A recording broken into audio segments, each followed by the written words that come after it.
We are in bed with books. Thank you for joining us this week. I'm Melissa. And I'm Bethany.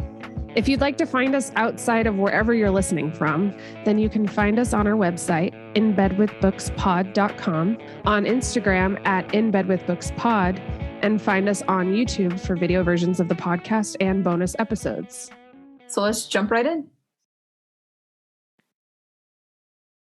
I'll start over with this real quick so that way there's like a context.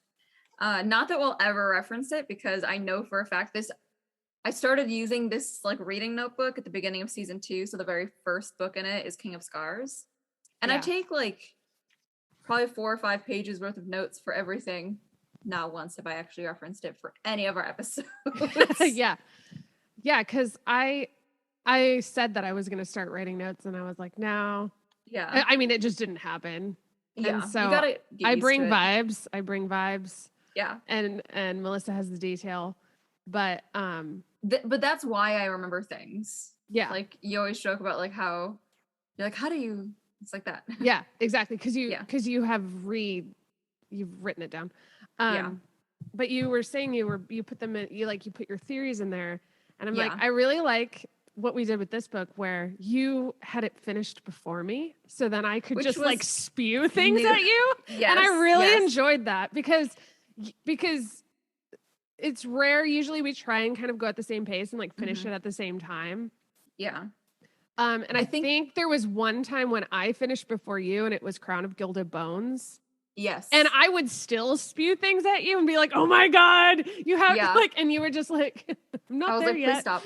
I know. You're like, but also like the other times that I've finished a book before you is I think when you've also already read the book. Yeah. And so it didn't really matter. Yeah. Because it was at that point, I was just like, okay, I can finally talk to you about it. Yeah. So if we can figure out a way that you can read it before, no, it's fine. It's nice though. I like that. Yeah. Especially for this one, which was like such a. Well, that was the thing is like, I knew it was going to take me about as long as number 1 did. Number 1 took me about a week and a half to read. Probably close to like 2 weeks total. But that weekend, I read all weekend. Like woke up, did minimal work, and then read your pants immediately off. Started reading and read until like 2 or 3 in the morning and did it again. So I did it like Friday, Saturday, and Sunday night. And I still had, at that point, like 250 pages to read. Yeah. Yeah. I thought I would be able to get it done in the week, but it takes me about 2 weeks for 1,000 pages, evidently. Yes. So, yes. 500 pages a week. That's my limit. Yeah. Yeah. To also eat, breathe, and sleep. And just exist. I do write theories in there. Not so much to like hide them from you, because as we see on the podcast, I have no shame in just like blurting out whatever possible wrong theories I have. But so I can go back because sometimes, so this again, like, you know how I think it was like maybe Blood and Ash, we had all those theories about what was going on and how things were happening and what was going to happen in the next book. That's where like I would write like a quote that I was like, oh, this could definitely be double meaning, and then reference the previous theory. So that's what's going on up here. Yeah. Because if I leave it up here, it's gonna get lost. Yeah. Yeah. That's why I message you. Like, I was like messaging you. I'm like, okay, for the record, this is what I think, and then it changes, of course. Yes. And then you're like, but I thought it was this person. Yeah, I'm like, well, but I had also a B, and the record states that exactly. Yeah. Yeah. Okay, so what are we doing today? Oh my god. Okay. Yeah, we've just been talking. We haven't even said the book yet. So we're covering House of Sky and Breath by Sarah J. Maas, number 2 in Crescent City, and it is probably the biggest anticipated read in Bookstagram YA world. Yes. I would say this part of the year. I've been waiting for this for a year. I read Crescent City 1 last year, and I was just like, I have to wait another year. But Crescent City had already been out for a year. So Yeah. I've been telling everyone at work, I'm like telling everyone, oh, I get to go pick up the book today, like at the bookstore. And then they're like, oh, I want to see the book. And then I bring the book and they're like, oh, like, it's so pretty. And I'm like, yeah, I mean, like, they don't know. They don't like read fantasy or anything. They're just like excited for me. Right. Yeah. I'm like making everyone excited for me. And then I told them, I said, oh, the book finished. And now I have to wait. Now there's these characters that are just going to sit where they're going to sit for 2 years until what? Number 3 is coming out next. Really? She's not. Oh, really? Yeah. How do you know these things? I troll the internet a lot. You do.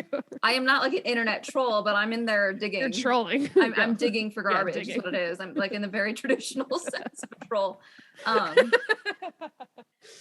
So I can't remember where I read it because I remember immediately thinking I have to tell Bethany that the next Avatar book isn't going to be out this year.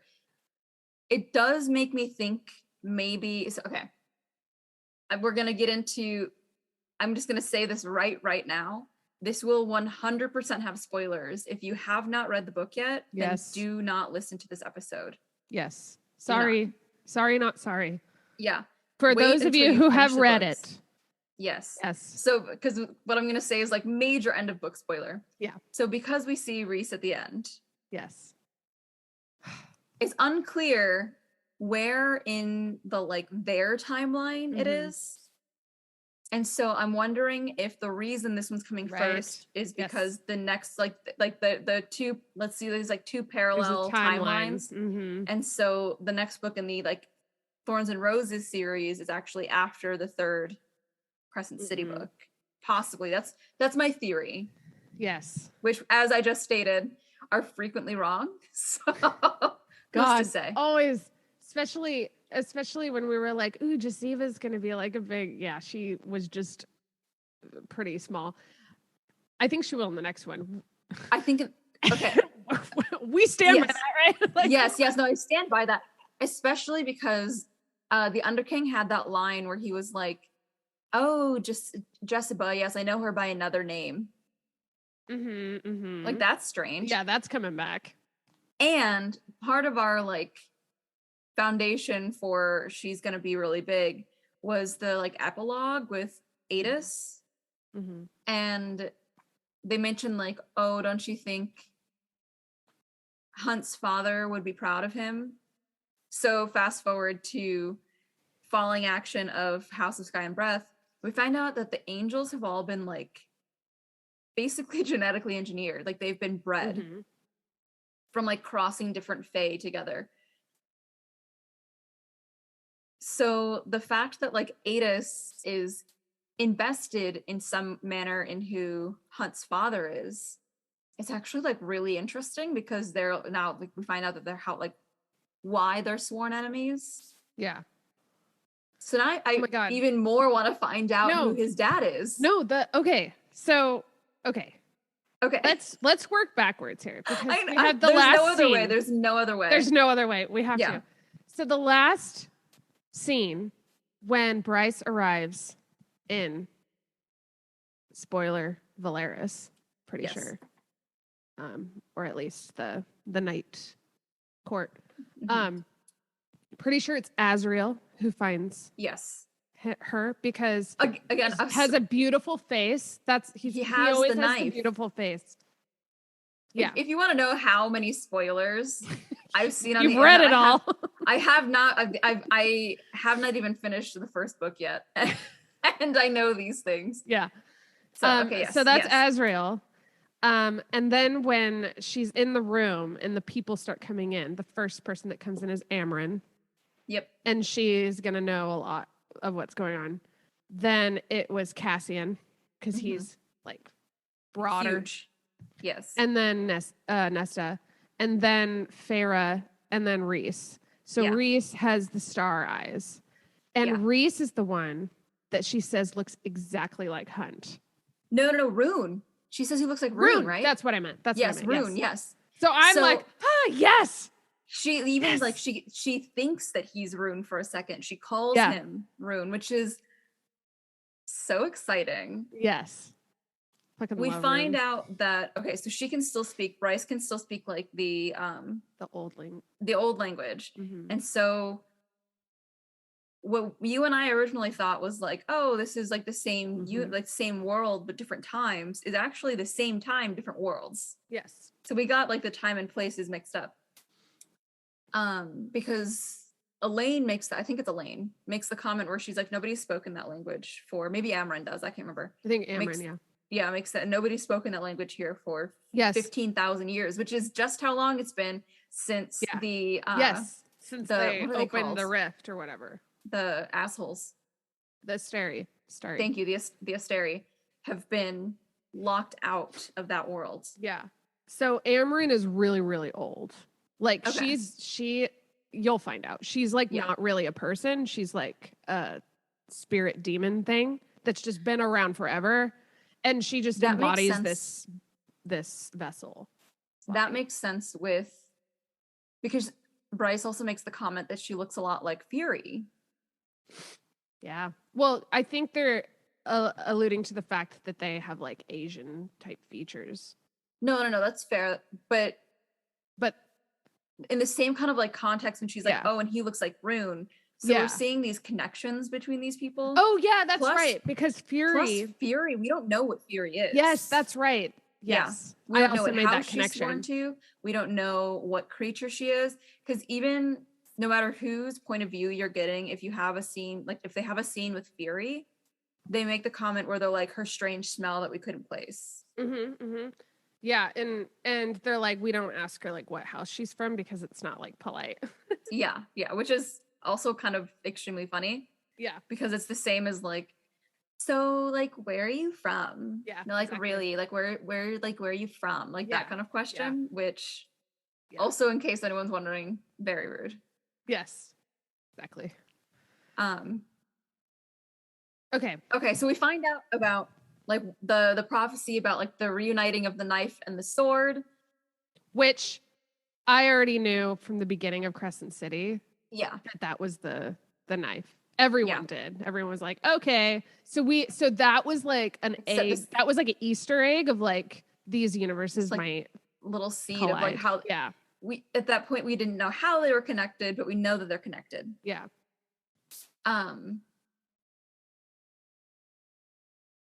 Okay. Okay. Now that we got that out of our system.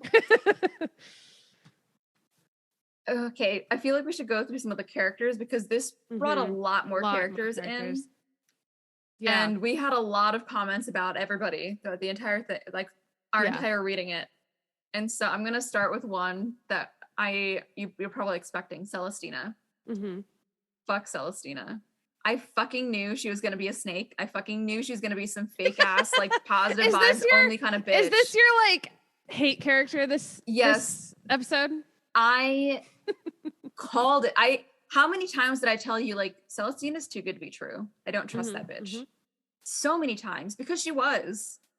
Okay, my actual I didn't trust her for most of the book, but then I think maybe about halfway through, and don't quote me on that, Hunt's having a conversation with Isaiah, and he's like, do you actually like working for her? And Isaiah's like, yeah, I love it. She's great. And that's when I knew. Yeah. That's when I knew it was the worst, because Isaiah said the same fucking shit about Micah. And we saw what happened there. So at that point, I was like, well, I don't trust her now, because Isaiah is a terrible judge of character. Yeah. Absolutely the worst. Yeah. I thought more was going to happen with Isaiah, but it didn't. Yeah. That was another one of my fun theories that went down the toilet. It was like, yeah. I was like, Isaiah's going to die and Hunt's going to have to like come to be a leader, which could still happen. Yeah. Celestina the Asteri could fall. Hopefully. Yeah. And I do think that Celestina gets her comeuppance. I don't think that Hypaxia is going to enjoy, or I guess like, not that she could approve, because Hypaxia is definitely like lower on the totem pole. But I don't think that Hypaxia is going to like, if she ever finds out, we'll see. But yeah. Working our way backwards though. Yes. A little bit. well, it's in my brain. When she's in the Asteri vaults or whatever, and she's like looking at everything and realizing what's going on. God, it was so fucking meta. But like, also I love like the themes of just like globalization, colonization, racism, like all of these things. And the conscious effort that the Asteri took in breeding this like disdain between them. Like they fully acknowledged. Absolutely. They were like, oh, we had to make sure to put you guys against each other so you wouldn't fight. The divide and conquer. Divide and conquer, which is literally, I don't think people, it's kind of sad how little people realize that that's happening within classes. That like, you realize you're being told this so that you won't like pay attention. You don't see like the real perpetrators. Yep. It was also interesting. So when we were in our masters, I did my dissertation on like it involved the slave trade, and so I had to read a lot of documents that were like ship documents, these kinds of like medical journals where they were recording this kind of information. Ship I can't even remember the word now. Ledger. It's all so gone from my brain. Ledger. Yeah, thank you. Like ledgers, kinds of things where you like check in at ports and you have to like record everything. And in the scene, not when she's in the vaults, but when she goes off to that room, that like the dusk room, she is reading through essentially what's like the same kinds of documents. So like talking about individual planets and like making a record of the population, and then taking like very detailed notes on how and why, and like why it didn't work out, why these planets, how they were conquered, and how they left, and how it fell. Their physical like attributes, and things like that like labels and classifications and it very much read like those kinds of documents, which aside from the actual like content of some of those things, like when they note like the children were great meals along the way, like disgusting, absolutely disgusting. But she like Maas made a very clear point in shaping that room's information like that. I will say though, I fucking called it with like what was happening with the first light.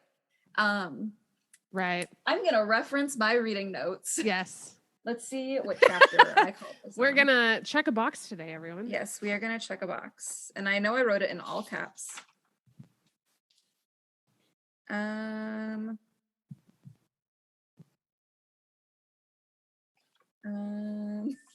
on a second. So beginning of part 3, I finally like put it into words because I've been really fucking suspicious about it for about probably like 100 pages before that. I remember thinking, and then somebody said a line and I was like, oh fuck, like that is exactly what's happening.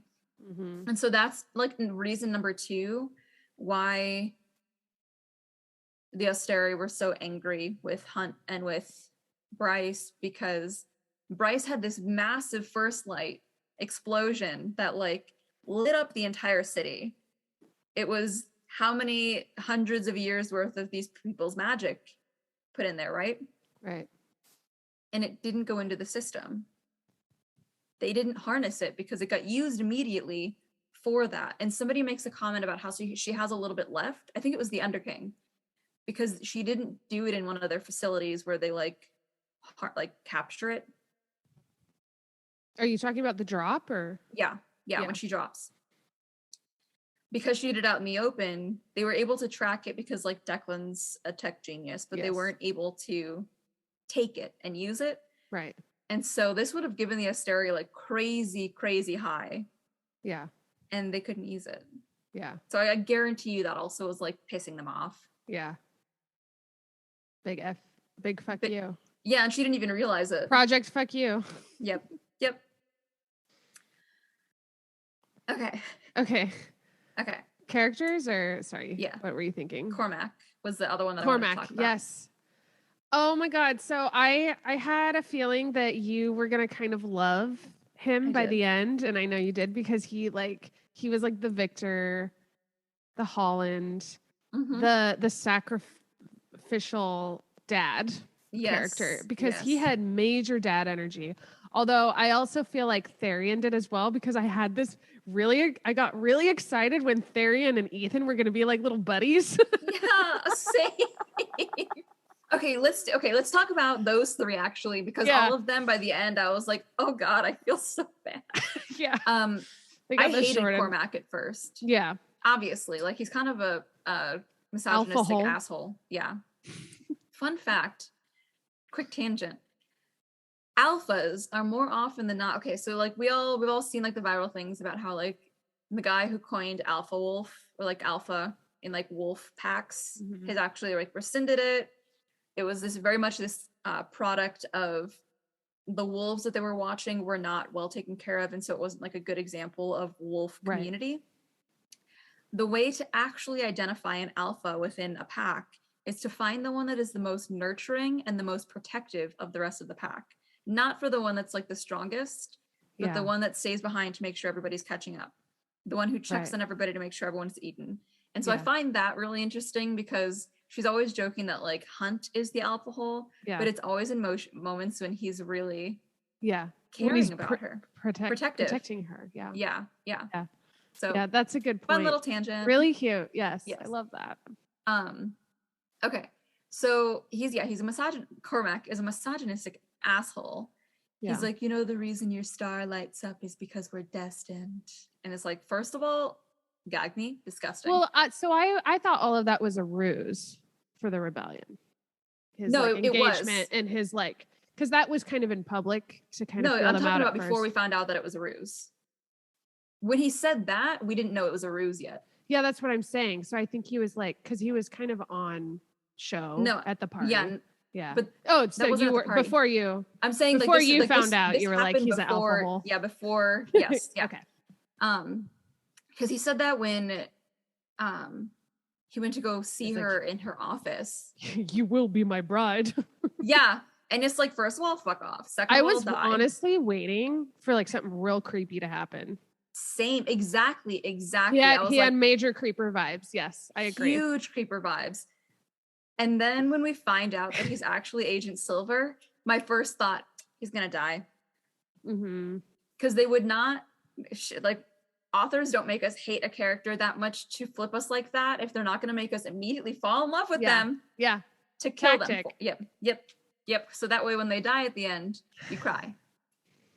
Especially when they sacrifice themselves for the greater good. Yeah. I cried in this book and I can't remember now when. Let me think of times. I know when. I didn't cry as hard as I did in number 1, but I definitely teared up a few times. What about you? I cried. Oh God. I cried when she was looking at the photo of Danica at the end. Yeah. And it was like, because, okay, number 1, this book is incredibly fast paced. Yeah. We don't get the domestic bliss of the last book. No one's going to bed at normal hours. They're not even able to have a good night of sex. The whole book is just about their whole sex life in this book is just about how they can't. Which they fucking did it to themselves by making this, we'll wait until the solstice deal. Fuck off. Whatever. Fuck off. Whatever. Which is a while away. But so the book is really fast paced. And so you don't have a lot of time to process. And so there's this moment then when fucking shit happens after shit happens after shit happens. And it's right before they're about to leave for the, what is it called? The Asteri Castle or whatever it is. Oh yeah.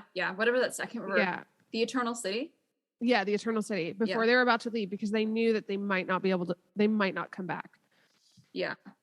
And she's able to finally like, she's like, she just like kind of leaves and goes to her room, and Hunt follows, and she like picks up the picture, and she's like talking about like, what if I'm not I don't know. It was just like everything just kind of came to a head for her emotionally. That's the scene where she's finally letting herself feel shitty about the fact that Danica hid a lot of stuff from her. Yeah, exactly. Because she was was always standing up for her. Yeah. And being like, oh, she is perfect. And everyone was just kind of like, I mean, you know. Yeah. And like, it's one thing to hide these kinds of like underground investigations that might get you killed from her, but she also hid Baxian, like the fact that she had a mate from her. Yeah. Which I think was the last kind of straw for her being able to say, it wasn't that bad. It was to protect me. Like, that's a personal thing, you know? Yeah. That part really got to me when I wish I could find it right now. Why didn't I puppy dog ear it? But it was just like, it was right at the end of the chapter, and I was just kind of like bawling a little bit because I was just like, yeah, like, and she wasn't reconciled with Juniper yet. And it was just, that was kind of a big, and then the fact that she had to give Syrinx to Fury in June was like, holy shit. Oh shit. Like they are anticipating possibly not coming back. Yes. Yep. That was scary. And I had a bad feeling that they wouldn't be, for two reasons. One, it was way too easy. Like Cormac was like, they're so cocky, they don't have any protections. It's like, you should really be considering the fact that they don't. Seems an awful lot like somebody wants you to be there. And then two, there just weren't enough pages left. Yeah. Like when they were getting to the city, to the castle, I was like, this is not enough time for them to get in and get out. Yeah. And to have a kind of falling progression. Like, Well, and the setup, right? Yep. You got Rune meeting Cormac at a bar, and they're like, when all is said and done, let's start over. Yeah, and the fact Cormac that they had to, like, that sounds nice. Like, yeah. And then the fact that they had to like slip it in right before Bryce got into the place is like, okay, like they're she's tying things up now, which so yeah, that was devastating. The part that I like cried at in the end is when, I think it was, maybe they both said it possibly, but there's a point when they're like, I'm never gonna see my mate again. Oh God. Yeah. I was like, don't say that. That's a lie. First of all, it's a fucking lie. I don't believe you. But I'm gonna cry right now because it's stressing me out. Like, I'm fucking scared right now. Yeah, seriously. Okay, so let's talk about the biggest reveal. I think you know what I'm talking about. Who Day is? Who Day is. Yes, this was very well done. Yes. Celestina was the red herring. Yes. Because you were like, you knew she was kind of getting whored out essentially by the Asteri. She's getting breeded with Ephraim or whatever. Yeah, and like a broodmare. Yeah. And so you think, and she's like, she comes off like really like amenable and like a good person, and like Isaiah likes her, so you're like, oh, maybe she is a rebel. And then speak for yourself. That was a red flag for me. Yeah. But I'm saying the way it was written was like meant to seem like, oh, maybe she is a rebel, right? And then the way that like the interactions between Hunt and Celestina happen always tied in with like a rune, like a day and night conversation where it kind of alludes to something similar. So like we're led to believe code. Yeah. We're led to believe that the like brute force that's carrying Day away every night is Ephraim pulling Celestina away, so that way they can try to make a new baby. And and she makes a statement that says he's a thorough lover. Yes. And for the most part, like, there's nothing that Celestina's doing that alludes to her actually enjoying the relationship with Ephraim. And so part of what Hunt and her are always, I guess, getting this rapport about is Hunt is making himself this person who Celestina should be able to feel okay going to about the fact that she's not entirely happy with the arrangement. And she does allude to it a couple of times. She definitely like skirts the line between being safe and not being safe, because there is one time I distinctly remember, I shouldn't say, not that, because I'm sure it happens other times, is what I mean, sorry. There's one time when he says something and she was like, well, I don't really get a choice now, do I? And so then it really sets up for when we start eventually meeting Day and her dissatisfaction with her partner. And she says something about how like their fates are tied or something like that when she's talking to Rune. And like that really seems like we're archangels and we have to mate together because our fate as archangels under the Asteri ties us together. Okay. So I accidentally spoiled that for myself. What do you mean? I spoiled for myself that it was Lydia. Somebody had posted art or something and they didn't properly, like, you know how you have to put 2 because Instagram will show you the second picture when you see it again? Yeah. So that's what happened. Yeah. So you always knew? Not always. I found out after like the second or third meeting with Day. Right. So then the second red herring was Hypaxia. Yes. Because then you're like, oh, maybe they just didn't get along at first and they needed kind of this like secret like role play weird thing where they can like finally get to know each other, right? Yep. Past like the facade of prince and queen. Yep. And it even alluded to this, and I wrote this down because I was so paying attention to every fucking word everyone said. Yes. At the party when Rune and Hypaxia are together, or something happens. Okay, so first of all, when he's with Day in one of his meetings, she's like a little like put off by like how casual he talks. And she says, yeah, that's how you like talk to people. You don't say like, and then he's just like, oh, yes. I mean, yes. You know, instead, like a full word rather than just, yeah, right. Is like, is more formal and whatever. He does this to Hypaxia and Hypaxia gives him a look. Yep.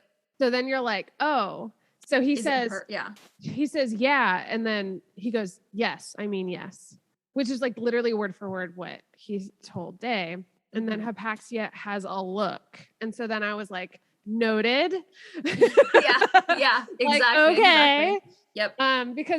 Because I remember the last book, we were like, oh, how perfect would that be, right? Yep. Like Queen and Prince, Rune.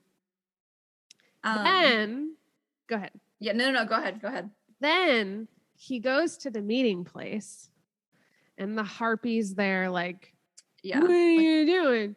And then he's like, God, I hope it's not the harpy. And then he goes, Day, and she's like, what are you talking about? Yeah. And he's then, like, oh, thank God. Yeah. Yeah. And then he walks away and sees the hind. The hind walking over, yep. And that kind of sold it for me. But it had been floating around because there was that meeting where they were in the bar and the harpy and the hind came and the hind was like really gorgeous and like interested in him.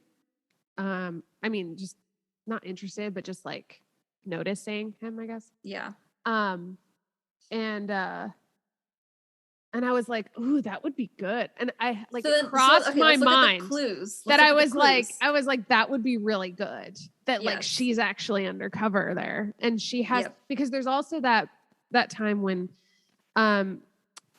Bryce and Hunt, they pass them in the hall while she's like almost like they're almost gonna fuck or whatever. And then like the harpy and Pollux and the hind like walk by, and she's just like, you can tell, like you could see her just like really being able to like play it up. So you can see that kind of like not disinterest, but this like neutrality that shouldn't be there. Mm-hmm. But so this happened after I read, but then like because of that, I was also looking for clues, obviously. Mm-hmm. When they escaped the explosion, and they were being chased, so there's no reason that the Hind should have gone over there alone, right? To see it. But then they mentioned her dropping something. Yeah. And then when the ship finally shows up and like saves them,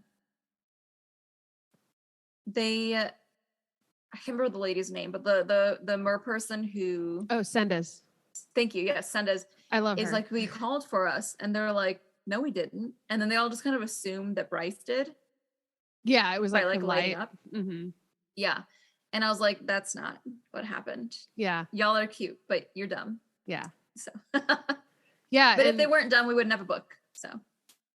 Yeah, and the fact that Hunt didn't kill her. Like, because he very much could have killed the Hind. Yeah. Very easily. And they were going to. And then he just didn't for some reason. Well, because he would have fried everybody else in the water process. Yeah. He had some control, some semblance of control. Yeah. Well, it's only because like Bryce's ass was right up on him. Yeah. But yeah, that was like the big clue. Mm-hmm. I don't know how I feel about Rune in book 2. Really? I think okay. It's not that I don't like him. Yeah. Okay. Part of the appeal in book 1 was that he was like kind of like a frat jock asshole, which was kind of nice. It's always enjoyable to get in these books. Now he's like Big Brother. Yeah, now he's like Big Brother. He's a bit more nurturing and like. Yeah. He's less like sexual, and it's funny because this book started out sex with him. Yeah. Yeah, this book started out with him just like straight up eating a girl out, and that was hot. Yeah.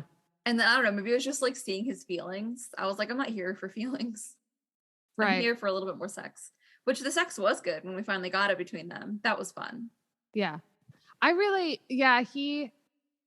He became a lot more fragile. Yeah. And I have a feeling I kind of hope that she does the book. Like, I mean, I think the third book, because I'm like, okay, so like in the past, she kind of changes who's like the main focus. Mm-hmm. So I'm wondering if she's going to do that with this series, but I feel like she has enough point of views that she doesn't need to do that.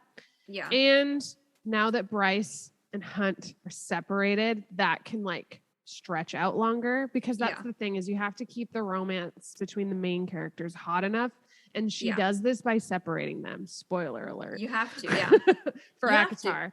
But like it is like, you have to do something. And so that's like a way. So I feel like she's gonna stick with Bryce and Hunt being kind of like the center. Yeah. But she's introduced a lot more point of views as well. The fact that we had Ethan, like I love that he was the epilogue. I love that, because I'm like, he needed that. He needed his like resolution. And I'm so excited to see what that was another time that I teared up. Yeah. Because he's like, I need to help my pack. And she wakes up. That's what wakes her up. Yes. But you also bring up a good point about like all of these different points of view, because the story for the most part, even when there was like different points of view in this book, it was for the most part like the same plot line. Like they're all functioning, like all working towards the same ends. Who said it was like the gaggle? That like your gaggle of people or something? Oh like, yeah. Who said that? It was like the back. I think it was the Hind, or like was it the Hind? or the Harpy or something. They were like your gaggle of people. It was one of them. Like exactly. I was thinking the same thing. Like everyone just shows up at Bryce's apartment. They're like we're here for the party. Yeah. Let's order pizza. Don't start any of the tea until I get there. Yeah, like, exactly. She's got a bit of a harem, because there's like no other men, or there's no other women. It's all men. It's all men. At one point I was like, I mean, the threesome could be with anybody at this point. Any of them. But okay, so but now in going into the next book, we're gonna have like 3 or 4 different storylines, different like plots happening at the same time. So I'm also like, how are these things going to tie in together? Or is it going to be like a separate series, or like what's going to happen? Because we have the main one, which is Bryce is now in Valeris in the Night Court. Perithian or whatever it is. Yeah. Yeah. And Hunt. So that's going to be its own storyline. Yeah. Hunt, Rune, and Baxian are now with the Asteri. Hunt's got his halo back. And it alluded to that Baxian would as well. Yes. Because did he have his off, or? I don't think he had one. Okay. I don't remember them describing him having one. I think he was just like one of their people. But no, I think I wasn't sure. So that's why, yeah. Yeah. And then but there was like that reaction he had to when like Hunt was getting his. So I think it kind of alluded that he would get it. I don't know. And I don't think they can give it to Faye, then I guarantee you Rune's gonna get one too. Yeah. Or an equivalent. But he's the prince, so yeah, we'll see. Yeah, we'll see how that works out. I'd say going into the next book, I'm not gonna trust Rune for that very reason. But that brings me, I'll jump back to it definitely while we're talking about this, because I want to talk about the Autumn King. Oh yeah. So they are definitely gonna have their own subplot. Then you got Therian, who just handed himself over to the Viper Queen. God. Yeah. Like an absolute idiot. I don't know if you could be worse at breaking up with somebody. But then also the princess pulled a total Malfoy. She was like, just wait to see what my mother has to say about this. Like, okay, we all know you can't fight your own battles. She's like the Seelie. Yes. Yeah. But like what we all expected Saley to be. Yeah. And then when Saley, and then we'll like look deeper and realize that she, whatever, has reasons. I don't think that about the princess. I think the princess is going to be very much like what we expect. Yeah, I mean, I'm saying like if that were ever to get deep dived, it would have to be. Oh yeah. But yeah, but Therian is like, how stupid are you though? That like you just go into that casually, no backup plan. Yeah. Like he's one of those guys that's shitty at communicating. Yep. Like, why can't he tell his friends what he's doing? Yeah. Why can't he tell his new like roommates? There are how many other like kings and rulers in the city that could help you. I know. That would love your services. Yeah. That would love his like, ugh. Yes. I know. Yeah. He's a himbo. He's too dumb. I also love that he's like an ass man. Yeah. So cute. But then you've also got Ethan and Ethan's storyline. Yeah. Oh God, yeah. That one's exciting. And then loosely, just by like process of elimination, whatever Declan and Tristan are going to be doing now. Oh yeah, and they have the sprites. I am so there for that. I hope that we get to see the sprites kick massive ass. Yes, they have to. We need retribution. Yes. Redemption for Leaba. Yeah. So they don't really have like a kind of like break off, but I think Ethan is somehow, obviously he's going to kind of tie that in because it was the phone call from them. So they're going to have to figure out what they're doing now that everybody's been captured. Yeah. And they're the only ones that know. Mm-hmm. Because Declan had eyes on the inside. Mm-hmm. So that is all that we're working with going into book 3. Yeah. And we also don't know what Declan was able to catch from like was he in that like main throne room or whatever where he did hear what Bryce said about what they're doing, so that'll be really interesting. And then if they did, what do they do with that information? Yeah, because it can be assumed that the Autumn King knows something. Yeah, because he's been doing research. They talk about he's got the same kind of setup that the astrologer, the astronomer, whatever they call him, the guy with the mystics had. He sees the number that Bryce has written down, and he tells her to stop in like a much scarier way than he'd ever told her to stop before. Mm-hmm. Because it wasn't just like him being like, well, I'm your father and your king, so you stop. It was, you don't understand. If you keep doing this, they will go straight to your parents. They will go straight to your mom and to Randall, and they will end them. They will not ask twice. Yeah. Which, yay, book 3.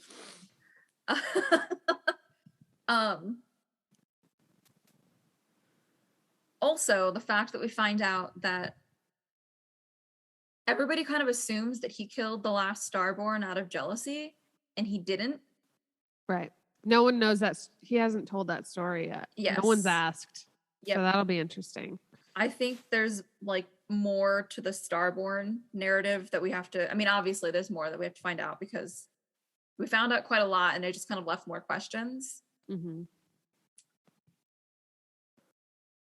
So I'm really curious to see whether his role is still good or bad. We know he's got like some kind of like, he's got skin in the game.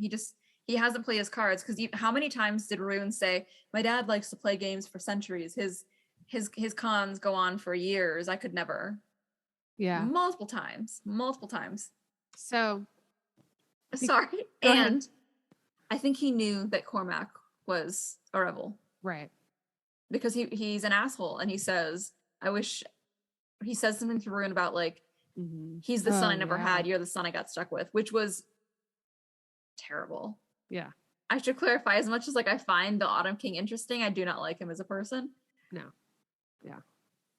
But it does kind of lead me to believe again that he's playing a much bigger and longer game than we're seeing. And they say that. They like the Autumn King like plays a long game. Yeah. Yeah.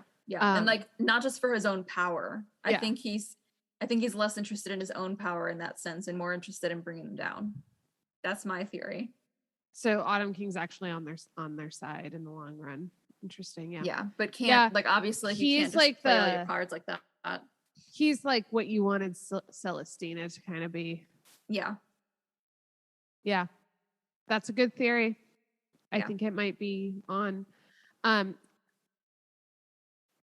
a theory, but just kind of jumbling around some ideas. Yes. About Rune's fatherhood, right? Yes. He may not be the Autumn King's son. Do you think? I had not thought about that. Because he looks so much like Rhys. So maybe Rhys shot some stuff somewhere else at some point. I don't know. I'm sorry. That phrasing aside, do we know? I mean, okay. This ties into, so connecting these two things. The Autumn King's whole shtick in number 1 is find the horn because Fae power is depleting. We need to bring Fae power back. We need to bring fairy power back. Which, very interesting stance to be taking in the context of all of this. Because we find out that the Asteri feed off the power of the Fae. They're all Fae. They're all Fae from different planets. Yes.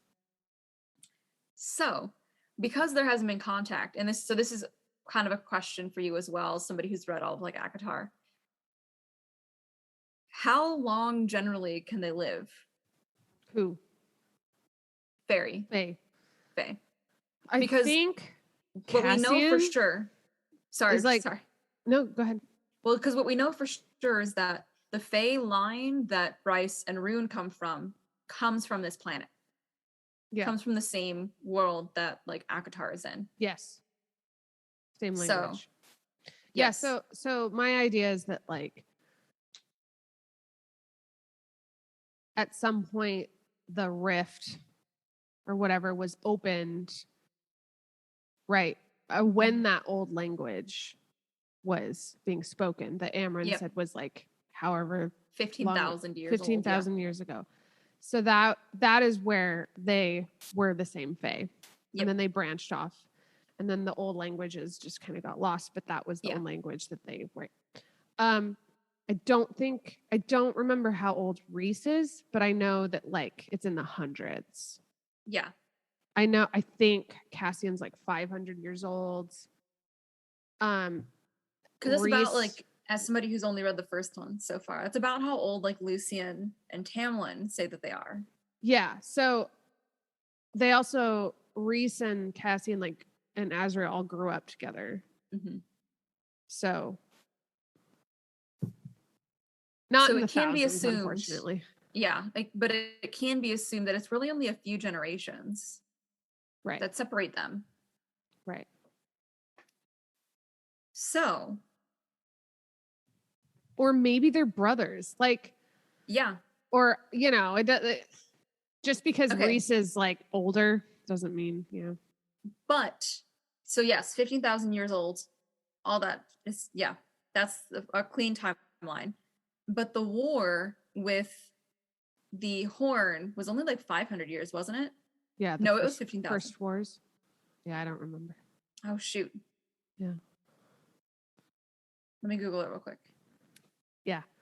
Definitely Google that, because yes, that might be, because I was kind of like paying attention to that when they would talk about like the first wars, and I'm like, oh, is that the war that happens in, but that was for like a different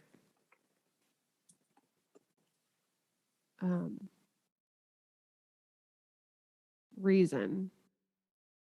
I don't think there's a horn involved in ACOTAR. Yeah, no. Okay. So, citing the Crescent City fandom.com wiki, Luna's horn was a weapon wielded by Peleus, the first Starborn prince, during the First Wars, which we know is kind of loosely wrong, because we find out the truth about like Peleus and the queen and everybody. Right. Peleus' powers were woven into the horn itself. The Fae forged it in their homeland, named it for the goddess in their new one. Hold on. Hold on. The Fae forged it in their homeland, named it for the goddess in their new one, and used it to battle the demon hordes once they made the crossing.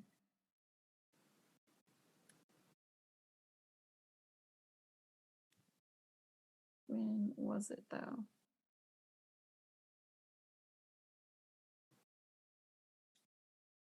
It doesn't say when it was. Well, that's a big fact that they should throw in there. Yeah. Hold on. But it is something else that actually existed then in the ACOTAR world. Right. So that's a good thing to have in mind. Yeah. Peleus kind of sounds familiar. Yeah, he's the one. So the Starborns like have ACOTAR, the light. Mm-hmm. And that's the one that Rune has. Mm-hmm. So Bryce has the queens, who was the actual Starborn. And I guess like they came from this island. So this island that we haven't really, I guess, experienced in ACOTAR yet. But because like on this island, everybody was Starborn. Right. And so that's there's where, like the British Island. Yeah. And then there's the island that's Ireland, which is Highburn and ACOTAR. That's cute. So it might be that one. Possibly. I don't remember what you're...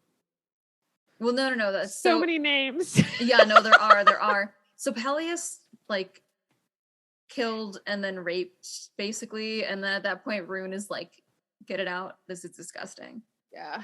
Like, I don't want his light anymore. Yeah. I don't remember where I was going exactly with all of, like, I was just we were trying to figure out the timeline. Oh yeah, to see who Rune's father is, or family ties to I think they are related.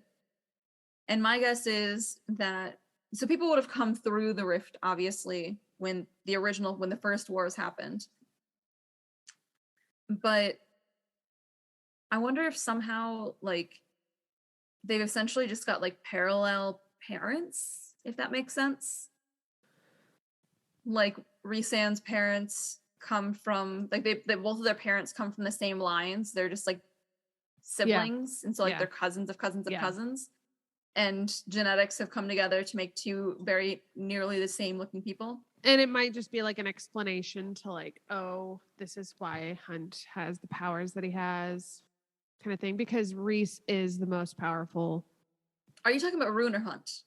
I keep getting it mixed up with Hunt. I'm sorry. Oh no, you're fine. Because remember when you had like at the beginning, we're like, we're gonna figure out who Hunt's dad was or something. Yes. And so then that's just like in my brain. So no, you're fine. You're fine. I think it is very much trying to tie together though, like their bloodlines or whatever. The bloodlines, yeah. And maybe if like their connection, their like teleporting connection stays open, they'll get to be best friends forever. Yeah. Maybe that's why the bloodline ends with Rune, because he goes back to their home planet. Who's to say? Yes, that's a good point. Also, why didn't Danica say anything? She can smell it. Yeah. Do you realize how pissed Bryce is going to be if she finds out her brother isn't actually her brother? Yeah. That would suck. I think Rune would actually be more upset. Oh God, yeah. I think Bryce would. Bryce is a bit more tough. Yeah. Exterior, but Rune is actually surprisingly. Because like Bryce also grew up in a household where like her dad wasn't like her biological father, so she has no problem like. Yeah. She'll be like, as far as I care, you're my brother, and he'll be like, my entire life is a lie. Yeah. Especially because the dad, like, because he abused her. Yeah. He abused Rune. Yeah. I feel like Rune is like a Cancer. I feel like Rune's a Scorpio. I think of Rune as like my brother, actually. And I'm Bryce. No. the point of it is that like Rune really reminds me of like my brother. That's fair. Not fair. Maybe because that's how we see him through Bryce as well, but also because he is just like very, very like supportive and like sensitive in that way. Yeah, I see that. And he's a Cancer. I don't have a brother, so I can't relate, or a sister. So, what are you talking about? I'm your sister. That's fair. Okay. So it is written. So Hunt's parents. Okay. So like I said, we find out everybody, and so that's the thing. It's like, it's not just the angels. Everybody in this entire planet, universe, or like world that they live in has been genetically modified. They've bred them like fucking dogs. Yeah. So they've taken the ones with similar traits, like wolves, like a wolf. I love this so much. I love thinking about this. I mean, it's depressing as shit, but wolves are like the ancestors of pugs. Yeah. The line that connects them is so murky. But that's essentially what they did with all of these creatures. And then they were like, well, we didn't like certain features, so we bred them out. And I'm like, that's also disgusting. Yeah. I cannot wait to see them fall. I cannot wait to see them defeated. Yeah. But, retribution. Yes. There is.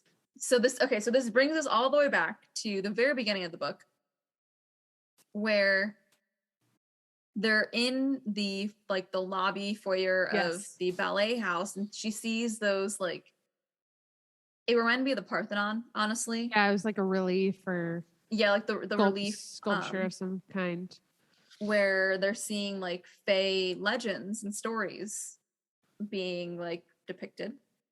And she takes a picture of one and she sends it because he's got like big wings, even though they're like bat wings, and lightning. He's wielding lightning. Mm-hmm. And she's like, is this you? And he's like, I don't have that many abs, which was cute, first of all. Yeah. But maybe that is an ancestor. Yeah.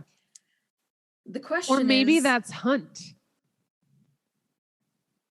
I don't think so. If we're going to get real time fucky. If he goes over... No, because it's not time. We're not time jumping. Okay. Yeah. Okay. No, it's okay. It's okay. I think it's entirely possible that it's like his father. Mm-hmm. Because we don't know who actually. Well, okay. I guess we kind of know that it was the Asteri. Was this a fae? Picture? Yeah. Like yeah, it was. So okay, it sounded so that would make like sense. It was like Cassian or Azrael that was being described in the thing. Right. That would make sense that the Asteri would not coin a Fae like, right? Yep. Like he's his own thing. Yep. But it does sound like he has a different scent, that he might be Fae. Yep. Because he can also mate. That was another thing. Exactly. Yes. Yes. Mm-hmm. And it wasn't just that like they said it and they're like, oh, this is cute. But his rage, he had like Fae rage when she was threatened. Yes. Yes. And Rune was, I love that. Like, this is when like the point of views are so good. So then like Rune has that like point of view of just like, like pocketing that information that like, I didn't know angels could like mate like this. Yep. And this is exactly like he's bringing criteria from like a Fae mating into this relationship, and it's still working. So it's very different. So we know that, okay. We know that the Asteri know that, we know that they know that Hunt was bred for something specific. We don't know who his father was. We can assume that the Asteri were the ones who did it. Mm-hmm. That being said, I wouldn't actually put too much money on that, because that also sounded like Adis knew Hunt's father personally. Mm-hmm. God, I wonder who Adis is. I know. If he goes by another name, you know? Oh, yeah. Yep. So maybe he said something about like he was bred to hunt demons. He can smell them differently. So if Adis knew Hunt's actual father, either, well, okay, I guess one possible reason why is that he was somebody that those from hell knew. The Asteri captured him during the war and kept him. Mm-hmm. Because how many times do they also comment about the fact that very few people make it out of the Asteri's dungeons? Mm-hmm. And what perfect opportunity would it be to use this prisoner of war and to breed your own warrior out of them? Mm-hmm. Right. So I'm also wondering if Hunt's father is still alive. Right. And just still captured trying somewhere. To breed. Yeah. They're like not breeding. Even trying to breed, but being bred. What do you mean? Like, my theory is that he's captured by like he's a prisoner under the Asteri. They used him to make Hunt, and he's still a prisoner. And so he's entirely possible he's still like down there in the dungeons. Yeah. If my very convoluted theory is true. Yeah. Yeah. I'm wondering though if they're using him to breed more. Oh yeah, I wouldn't be surprised. Yeah. Good theory. Especially with like how invested they are in Hunt typically. Mm-hmm. The things that he's done, there's no reason that he should be alive. And he kind of acknowledges that, especially in book 1. Yeah, he holds some significant value to them. Yes. Yes, exactly. Yeah. And he recognizes that it's his power. Mm-hmm. And they talk about like breeding certain traits out. Like how perfect would it be to have a bunch of little Hunts that don't have their own like personalities or opinions? Yeah. Yeah. Bunch of little Hunts. Just, I mean, I wouldn't complain. No. I wouldn't hate it. So yes. Okay. So what characters have we not talked about? I think we got Cormac. Bryce. Yeah. I feel like I said, I feel like there was a lot, it went really quickly and there was a lot of, and so then and then a lot of new characters were added that it was just like, we didn't get a lot of like Bryce until like, you know, like her thought processes about things, which is kind of what I enjoy. So I felt like it was just kind of it felt I'll say this, like, I kind of enjoyed the pacing of the first book better.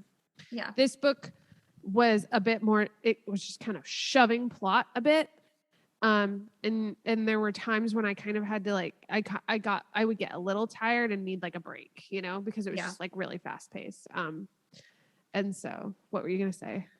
It felt very much like some of the other trilogies that we've read where, and I guess trilogy, I don't know how long this series is going to be, but where you have the first book, which on its own is a full and succinct, complete plot. Yes. But the second book and the third books very much tie into each other. Yeah. Like this left us hanging. It left us story-wise where we were at probably like page, like when we talk about the pacing in book 1, all of the action is in the last 200 pages. This book feels like we got about 10 pages into that. Yeah. And then it's like, wait for the next book. And that's like such a sign. Yep. Yeah, because I was like, I was actually paying attention to that too. I was like, okay, I'm at 600. Yep. Or like 690 or something. And I was like, okay, now it should like start picking up and I won't be able to put it down. And it still kept like, it still felt like a build-up. Not dragging, but just like didn't have the intensity.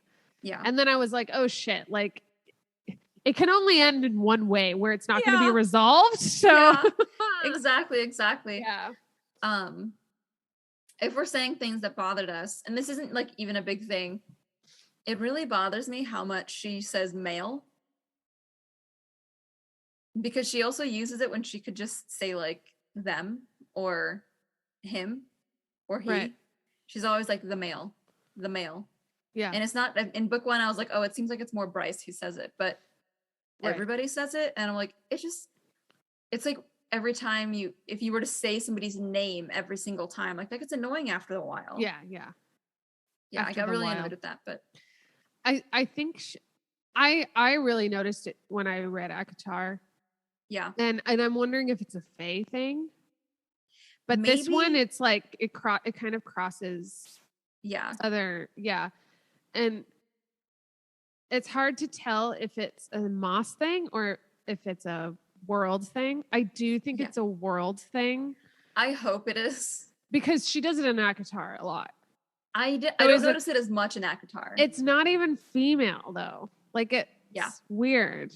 Yeah. I think it's like a weird, but noted. I've definitely noticed that as well. And I thought, oh, like, well, why male? Oh, because they're not human and it's not a man. Yeah. But then would you say man that often? Yeah, exactly. Like we have other ways to say it. And so I'm inclined to think that it's like an artistic choice for some reason. Yeah. I haven't figured it out. Well put. It's an artistic choice. I haven't figured out what the choice, like what the reason is. I also think there might be like it's sexier, maybe. Is it though? I'm just saying that like it might have like that's kind of part of the artistic choice. Possibly. But it's like, okay, imagine during the sex scenes if she just kept saying labia instead of like her sex, or I don't know, what else do you call vaginas? But imagine every time they were like the labia. Yeah. You'd be like, stop. Don't do that. Yeah. Like, don't say that. Yeah, I mean, I don't know why she's doing it. I'm glad that it's not just me though. So like I kind of noticed in book 1. I mean, it doesn't really bother me. But once you point it out, I'm like, yeah, she does use it a lot. Yeah. And I always just thought it was like part of like, I thought it was kind of the world building of like, that's how they like talk about each other. Yeah, no, I agree. Cause like I had the same thought about like, well, they can't really say man. They're not like human. Yeah. And then you're like male. Yeah. Like you said, like how often do you actually call somebody a man though? Like you say guy or dude, or like, I don't know, their name, or just non-distinct pronouns, but yeah. Okay. They, them. So sex? Yeah. Yes. Okay.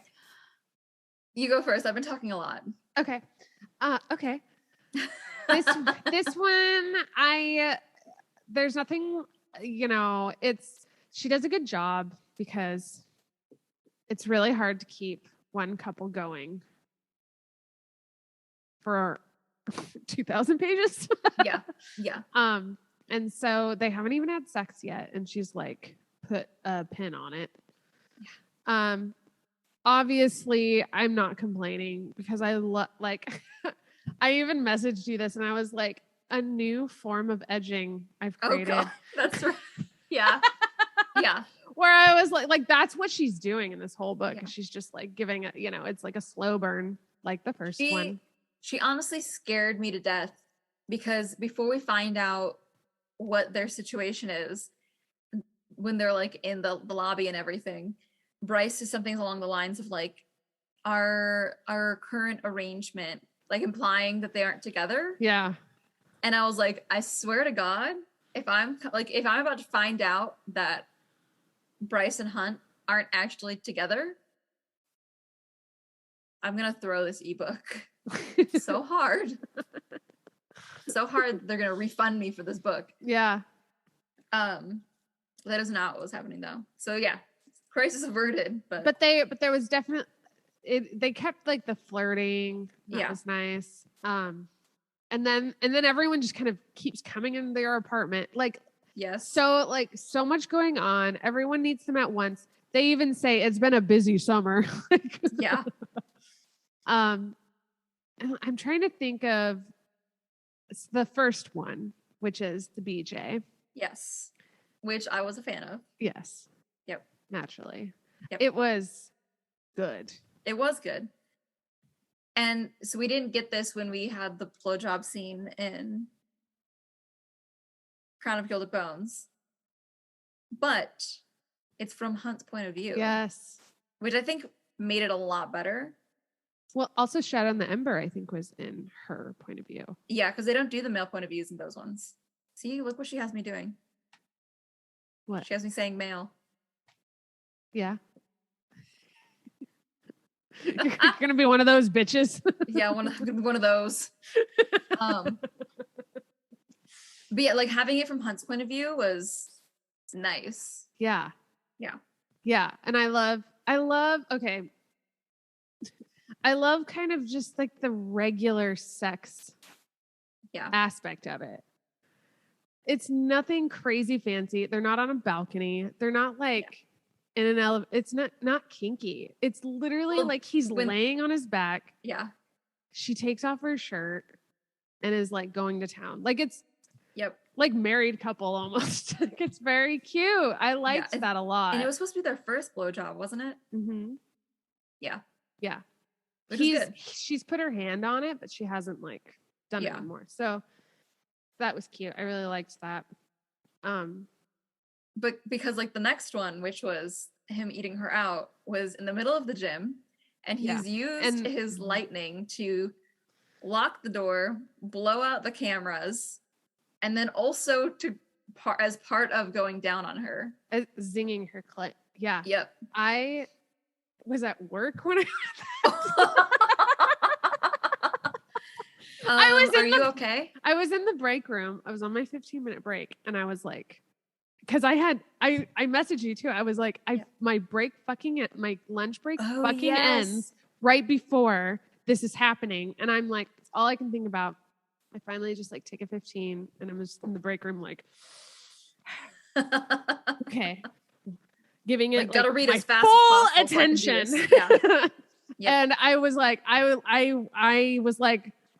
because you turn the page and it's at the top of the page, and I turned the page and I read it and I was like, oh, like I was just like, so, yeah. And like, this is something I don't have a lot of experience with, which is being electrocuted during sex, the fantastical elements of like fantasy and sex, which don't really like, I haven't read a lot. And this was like so well done because it wasn't stupid. Yeah. It wasn't stupid. It was like very to be fair, appropriate. Yes. It was very tasteful. To be fair, in real life, there are people who use electricity during sex. Yeah. Yes. So it wasn't like tentacles. or like no, yeah, they're like controlling the elements and you doing that. It was just like actually like a very, but it was like his power, like yeah, no, but it powers. was like his power, but it was doing something that also we kind of do now. Yeah, exactly. To clarify, not that I personally do this, but I've been on Pornhub once or twice. Like I've seen it. It happens out there. Yeah, no, it is because but that's like the thing too, is like when you get to know a character, you know that there's going to be sex with them at some point. Yeah. It was just so out of the blue as well. And I guess that's what I'm saying is like, oh, you know, he has lightning that no one's thinking this is going to be such a great, like, like thing.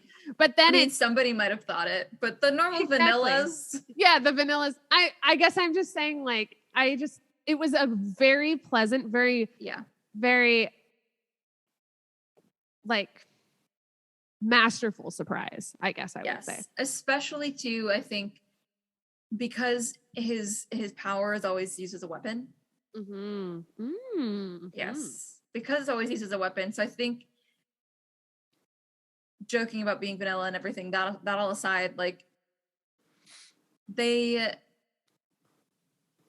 being like Maas has for the most part set this up as something that like has power over him, because it's such this massive weapon that he's had to have the halo on to like deplete his powers a little bit. He has to hold it in half the time. He's always trying to control it. If he gets a little too emotional, like it's flaring at his fingertips and along like his wings and things. But then this time it was just sex. So it was like he got to like reclaiming it to a little bit to exert it. And I like that. No, that was great. I loved also that he used his wings to like shield them. Yeah. Okay, because that's like the number one issue that I've got when they just do like public sex in books. Is like, you can't just tell me nobody's saying this. Yeah. But he was very conscious of it. Very respectful young man. Yeah. Yeah. Yeah. Oh, that was good. But he said that he also said that's it. I love that's it. I love that's it. Oh, but then but it was just a good scene because they fucking she says I love you. And then there's that paragraph where she's like, oh fuck, I said the wrong thing. And then he gets like vigorous. Yeah. Yeah. And then like the next paragraph is like his point of view. And he's like, I can't believe she said that. That's amazing. Yeah. And then he says it back and it's just so perfect. It's so cute. And kind of going back again to like your thing about like the domesticity of it.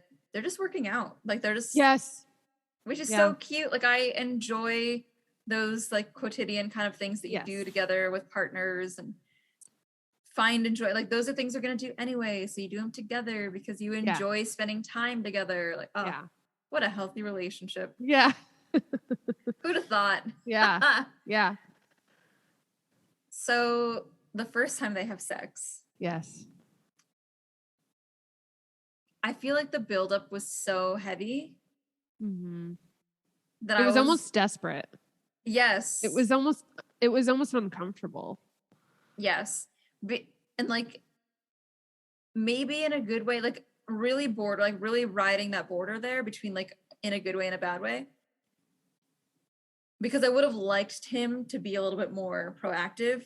The next time they had sex, and I actually can't remember what happened. I just remember liking it a lot more. But I think it was because it was the bookcase, he tied her up. It? Yeah, the bookcase. It was the bookcase. Because he was so much more proactive. So maybe it was just because I'm bottom. Yeah, for sure. But like the first time they have sex, they teleport. Yeah. They could have fucking teleported in the ocean. I know. They were so lucky. So lucky. Yeah. Because if they had like 100% would have like fried the entire, like within some mile of them. So another Maas like world thing is that the first time you have sex is like a mating. So it's like soul sex, right? Yeah. So it's gotta be, oh, I love you so much. And it's like this like very like soul, like our souls. It's all about the soul. You know, everyone's seeing stars. It's not kinky. It's not like rough. Yeah. I mean, it's rough, but it's like, so it's like, it's a very like sensual and like all seeing kind of experience. Yeah. I don't know how to, they even spiritual, like, it's spiritual experience. That's probably the best I can like describe it, because anyone who mates in this world, that, you know, that's what you kind of expect from like their first sex scene. The like amount of power that was coming out, that like she basically blinded both of them with their like starborn light. Yeah. Because they didn't even realize they teleported until they were like done. Like done. Which is also funny. Yeah. And then I like that it kind of became a running gag, because like every time they had sex, other than the library scene, they would like end up somewhere else. Yeah. Which is just cute, honestly. Yeah. But yeah, I should clarify. I didn't think it was a bad scene. Yeah. I think it was just the fact that like I like Hunt being more domineering during sex. Yeah. Because that's what you're told he is. Yeah. Yeah. I was actually a little, I wouldn't say, it's hard to pinpoint. I'm not underwhelmed by the first sex scene, but I'm like, I understand why it was that. Yeah. Yeah. And all of this buildup was like giving us other ideas, I think, which eventually came later. No, exactly. Yeah. Exactly. She just had to get that kind of vanilla, like soul sex out of the way. Sex, yeah. Because it felt like the point was more, because they were already mated too. Right. Yeah. And so the point was more that they're going to be able to teleport than use their power together. Yeah.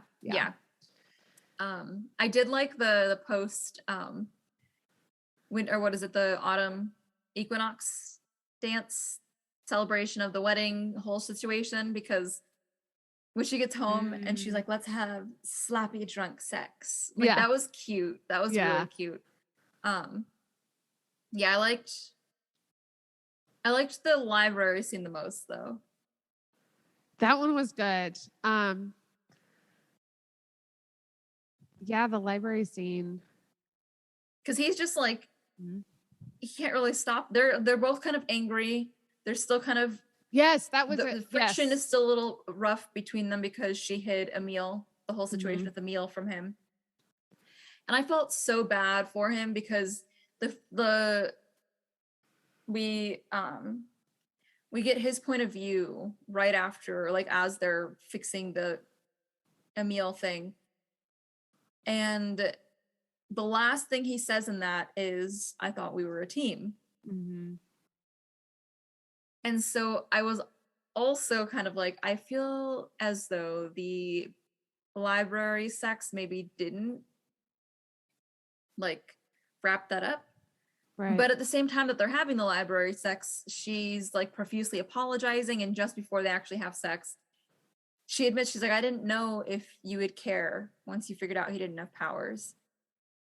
And you can see like actual like intense remorse from Hunt.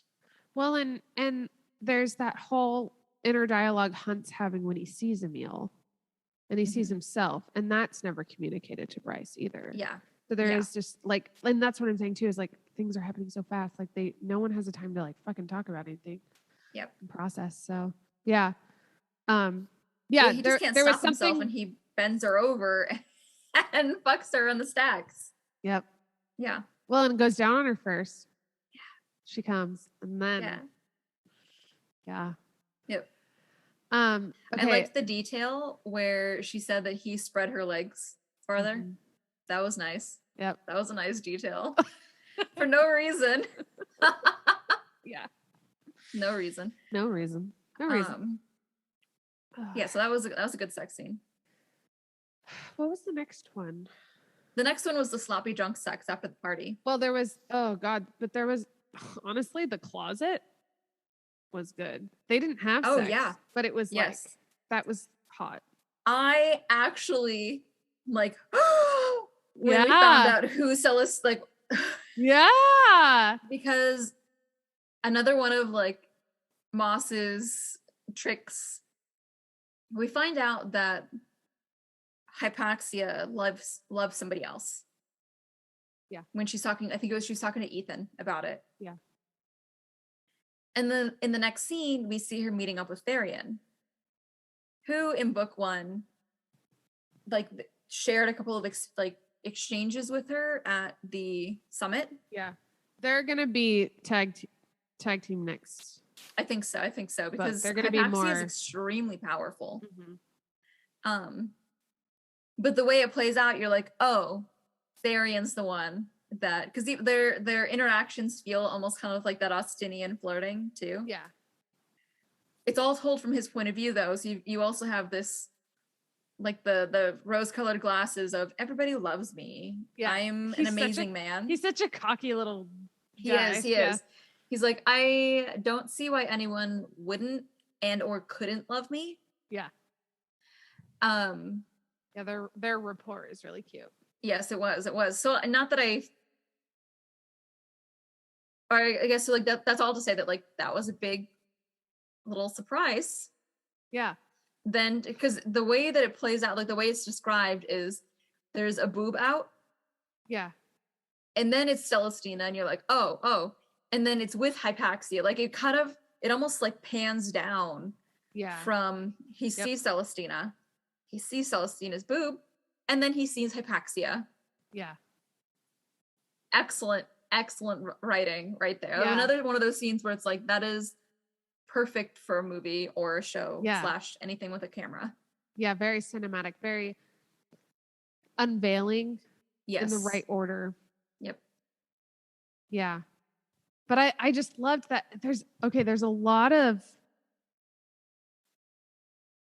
kissing the neck. Yes. Hunt's really into the neck. Oh yeah. I like that. Same. And so I was just like really and this is like another thing about like good romance is that you create situations that don't finish, but the excitement of it is enough. So that's why I count that as what you call asexual encounter. Yes. Well, also because that was another time when Hunt, because his mate was being threatened, he kind of almost loses control. Oh yes, when because him and like Celestina, like Hypaxia and Bryce have to be the ones that are like, everything's fine. Yeah. Nobody's gonna get hurt. The fucking angels can't figure their shit out. I know. And like, all I'm thinking is, if you guys caught you in here and you think they're a threat, and they caught you in here and you think they're a threat, like, aren't we on the same? I know. It's like, wouldn't you think they'd cancel each other out? Just like have like a quick, like, I won't tell if you don't tell. Yeah. Kind of which, I guess, considering the fact that Celestina was the entire time reporting back to the Asteri, also shows why maybe she wouldn't have agreed to that or didn't immediately. And then there's that comment that Hunt has when he's like, did Hypaxia tell Celestina? And then he's like, God knows I would give away secrets in the middle of bed. Right. Yep. And then makes comment on Bryce's tits. Stuff like that. Yeah. And then you're like, so then you're like wondering what Hypaxia is telling. Yeah. Like how close that is and how loyal is Hypaxia. Like that kind of compromises her character a bit. Yeah. She does help out and like keep her secrets when generally, she kind of has her own agenda. Yeah. Because even Bryce sees on her face when they're in front of the Underking and they're like, she's got like beef. Yep. If Hypaxia is good, ends up being good, I would say she's your new like person. I feel like you're very Hypaxia. You mean like that I'm like? Yeah.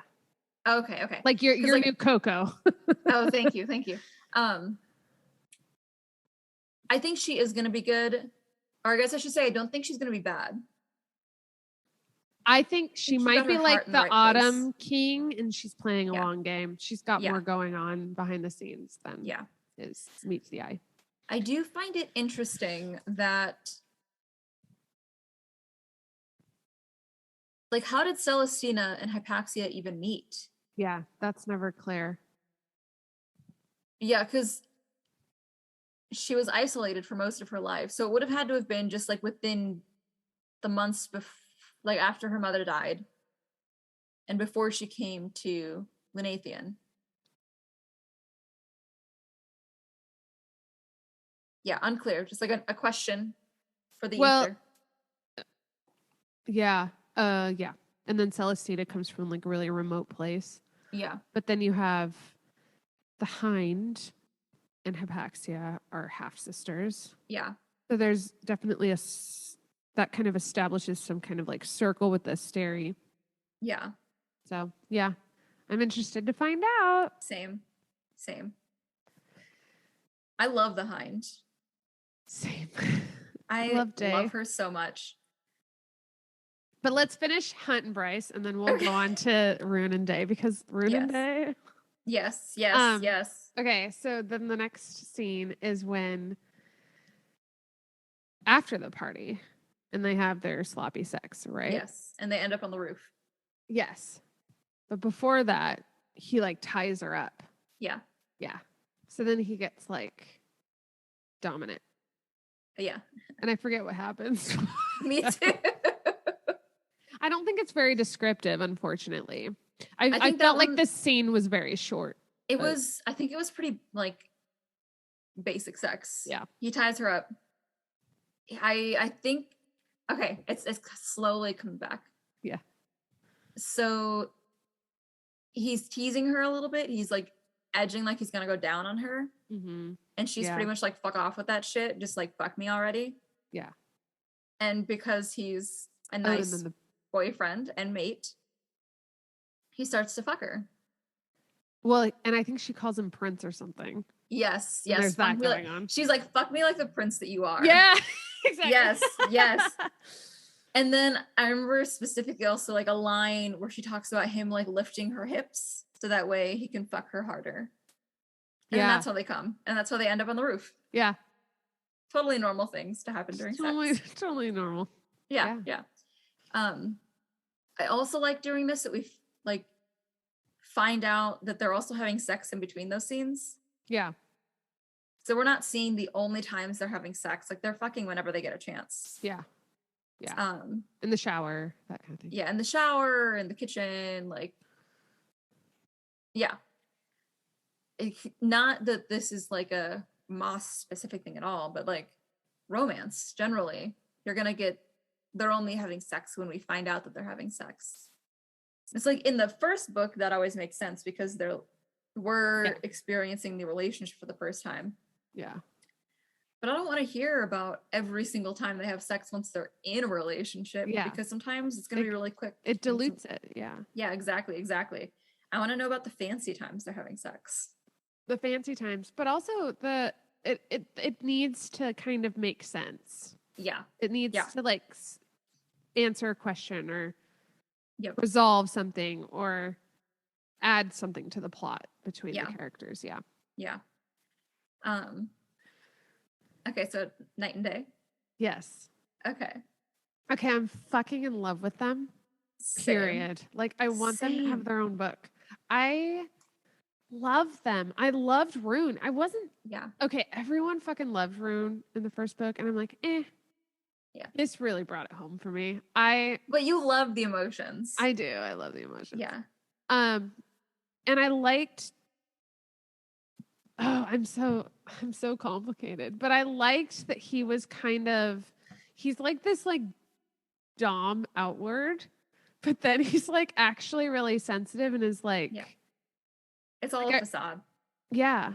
And I really liked that. I like that we got to see that in their relationship because like they have the anonymity. Yep. Anonymity. You said it. Thank you. I kind of fumbled there at the end, but yeah, they have the anonymity on their side. I fucked it up that time. Hold on. Okay. Because they have the anonymity on their side, they both feel, I mean, very clearly with Lydia, but also loosely with him, this like new freedom to talk about these things. He talks openly about the way his father abused him. He talks openly about the like the prophecy he got from the oracle. Yeah. He's never you told learn that to more. anyone. You learn more about Rune in these conversations. Yep. Yeah. One of the parts that broke my heart for a couple of different reasons was when we find out that like Lydia is Day and Pollux shows up and she's like screaming in their like mind connection at Rune, and Pollux is just like nuzzling her and like biting her and like grabbing her neck and grabbing her face and like, oh, you like her, huh? All that shit. And she's just like screaming, and he's like, so I made the walls thicker. Fuck. Yeah. It sucks because on the one hand, this was the person that she could be open with, but also what's Rune gonna do right there? What can he do? Yeah. At least console her. Unfair. Well, that's the thing is like, but he's hurt, right? Yeah, exactly. Like, they're both hurt at this point. Yeah. And there's nothing that he can physically do. Yeah. And so like, I was also like, well, why are you like, stop? Yeah. You're not making this any easier for either of you. Oh, that sucked. That scene really sucked. Yeah. The sex scene was really good though. That's the one I did the only one I reread. That's fair. I was like, I have to like read this again. Like I just need to know exactly what happened. It was good. It was really good because she's like, nothing gets me more than when he says, "Come for me." Oh yeah. And that's the first time I've read that in a long time. That's probably the first time she's had sex and actually come. Yes. Yeah.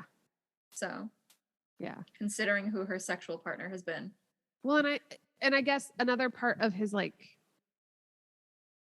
sensitivity is like before he even enters her, he's like, how do you want it? Yeah. Which one is very attentive for what he knows about her experience with sex. Yeah. But also like, I want this to count. Like, I want you to like it. Submissive. Yeah.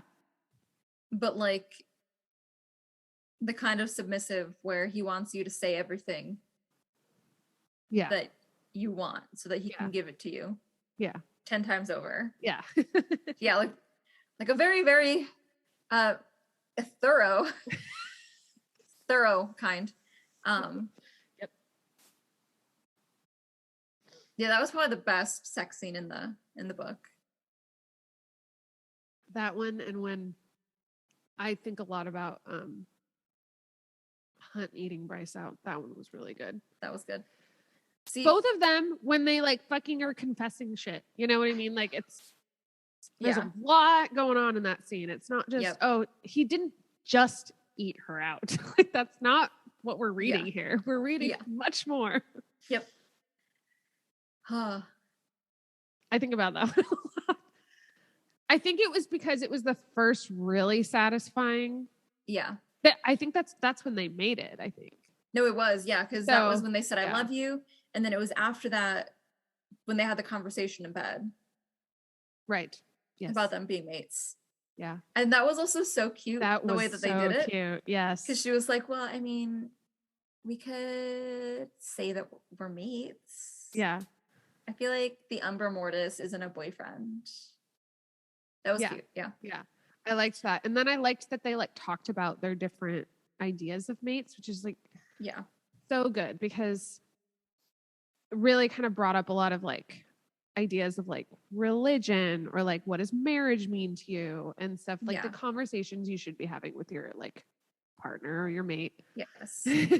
Where it is like, what does mate mean to you? But and she's like, but when I say mate, this is what it's going to mean. Yeah. And it's going to mean much more than it's going to mean a different thing. You know? It was a good part on like a good point on Maas's part to clarify what that means again. Yeah. Which for Maas readers, we know what mating is, but like for the angels that we kind of got that distinction. Yeah. Like another way also, because the angels have been another species that have been kind of bred. Like mating has like a different meaning. Yes. It's like dog mating, you know. The angels are very much the evidence the entire time of what the Asteri have been doing. Mm-hmm. They've convoluted what it means to be mate, because we know that the angels are descended also from Fae, just another Fae. Yeah. And the fact that, like, we talk about like Celestina being a broodmare and everything, unfortunately, everybody was at some point. The angels are just the ones that are still subjected to it. So they think that they're more powerful because they have this higher standing next to the Asteri, but in reality, they are actually the worst off than anybody else out there. Yeah. Okay, so let's think about that as well. We have an active rebel within the Fae community, and then potentially another with the king. We have potentially a new alpha coming along. Yeah. Who has seen more, who knows what's going on because she's a mystic. Yeah. That's two groups. Then we have most likely the Queen of the Oceans fighting back. Yeah. Against the Asteri, because she's set up these little mini cities that travel around and help the rebels. So there's people from like all of their groups who are actively fighting against the Asteri. Also, I love that they had kind of the Ophion as like this kind of like, oh, at first you're like, oh, they're the rebels. And then you realize that they're like fanatics. Yeah. And then I remember when we had first started reading this book and we were kind of like, me and you were just chit-chatting, like the realization also that the rebel cause being framed as a human cause is like this propaganda by the Asteri, because then you don't think that other Fae are helping other, what's the V word that they've got it for it? Veneer, thank you. Like other Veneer are actively involved in the rebellion, actually. In fact, other Veneer very high up in the ranks are actively involved. So, but when you frame it as this human cause, you're not seeing just how deep this goes. Yeah.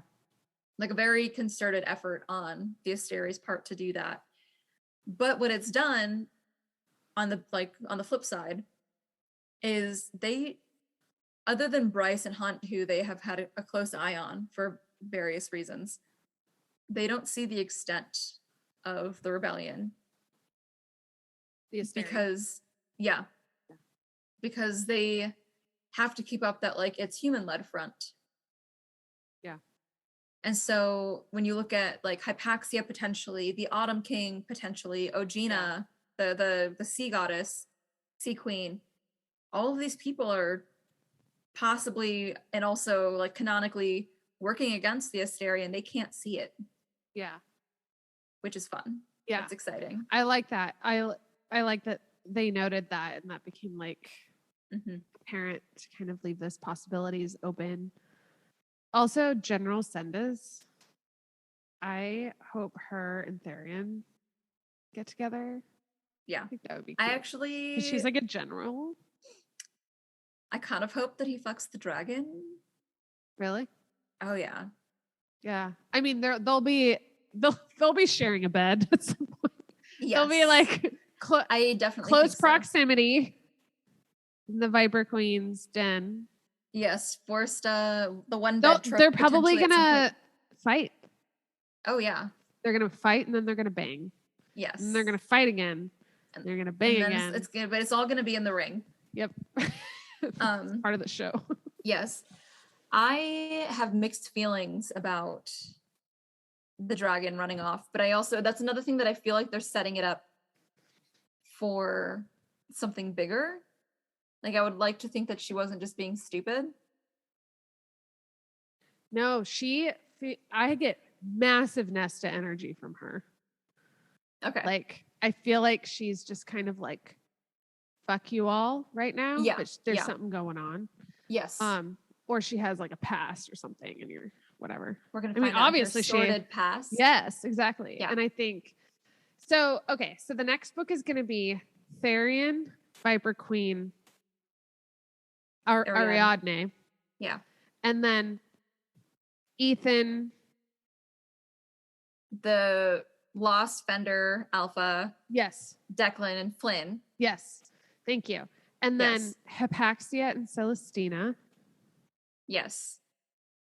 And possibly Therian in there because we know we've already established that Celestina and Hypaxia and Therian are like besties. And then Hypaxia and the Hind, because they're sisters. Yes. Because when they were having that conversation at the ball, they had the same kind of like, maybe we could not start over, but like start. And the Hind kind of has this moment where she's like, okay. Like she doesn't say no. She's kind of intrigued by the possibility, but because we know now she's stay. Yeah. There's a lot more that she has to do before she can get to the point where that's possible. Yeah. So they're also like, there's like crossovers between them because Therian is good friends with Ethan, who will connect them to like. Yeah. That's everyone who's still in like the Nathan. Yes. Yeah. And then you have Hunt, Baxian, and Rune in the Asteri hold. Pollux, all that jazz in the Hind. So they're all going to be kind of there. And then you have Bryce and the original gang. Yes. It's like Frasier goes back to Cheers and everyone's like home again.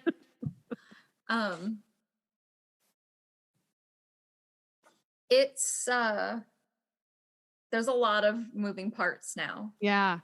It's the Two Towers all over again. And you're like, and then they switch scenes and you're like, oh yeah. Like I forgot. This is happening at the same time. I forgot that they were doing that. So that's gonna be fun. Yeah, I'm so excited. I was just like at work, I was just like, shit, like there's people who are imprisoned and then someone just like entered a new world and now they have to be there for so long in my head and until I can read them out of it. Yep. And when is that going to be? I don't know. Melissa? I don't know. The one with all the answers. I don't think she's announced it yet. I also read though that she's notorious for pushing her release dates out. Is she? Yeah, notorious for having to like delay it for another month or two. Delay it. Mm. Yeah. Okay. Let me Google real quick and we'll see if there's any kinds of yes. Let's see here. When is Crescent City 3 coming out? Oh, that's this one. Okay.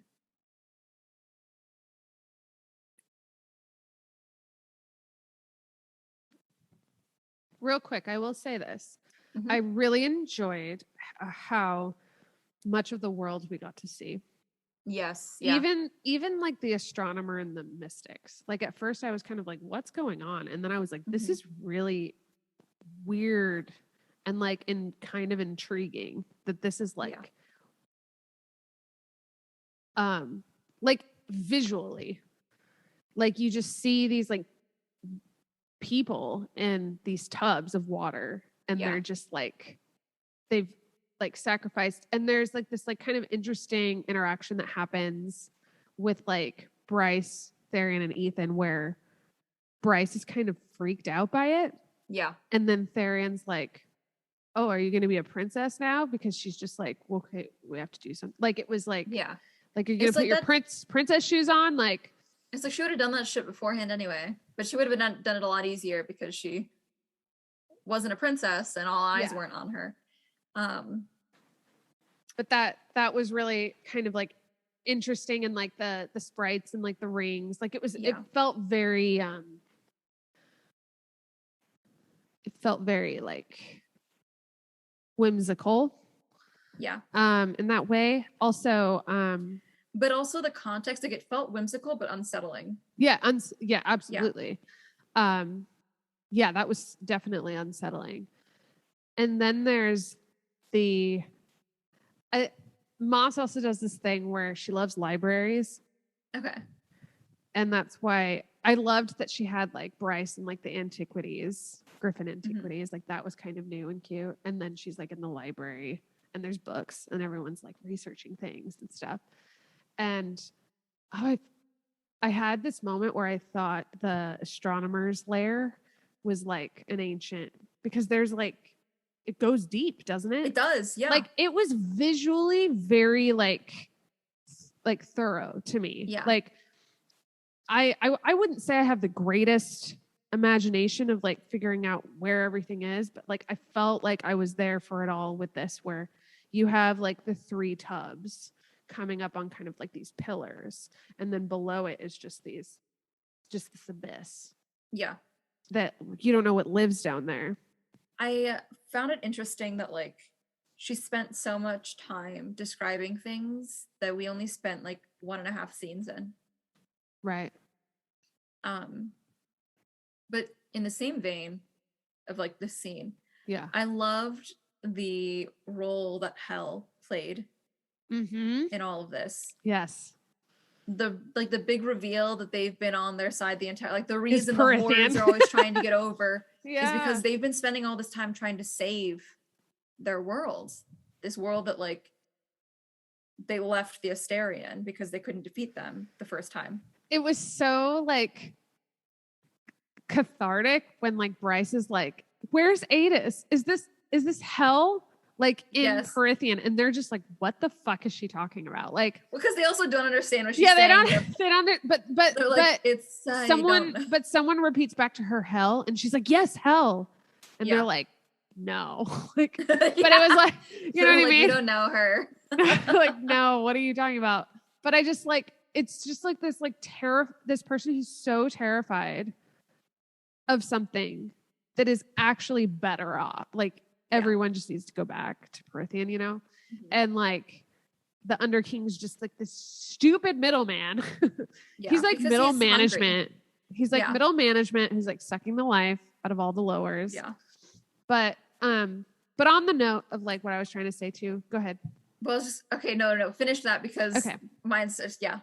It's related but different question. I feel like we see so much of the world, like we see the mystics, but also like the ocean, and kind of like I was kind of getting PTSD a little bit from like when we read the Cartoon Monsters. Oh yeah. But then I was like, actually, this doesn't feel as, because that was the Millicines were like meant to be really offsetting.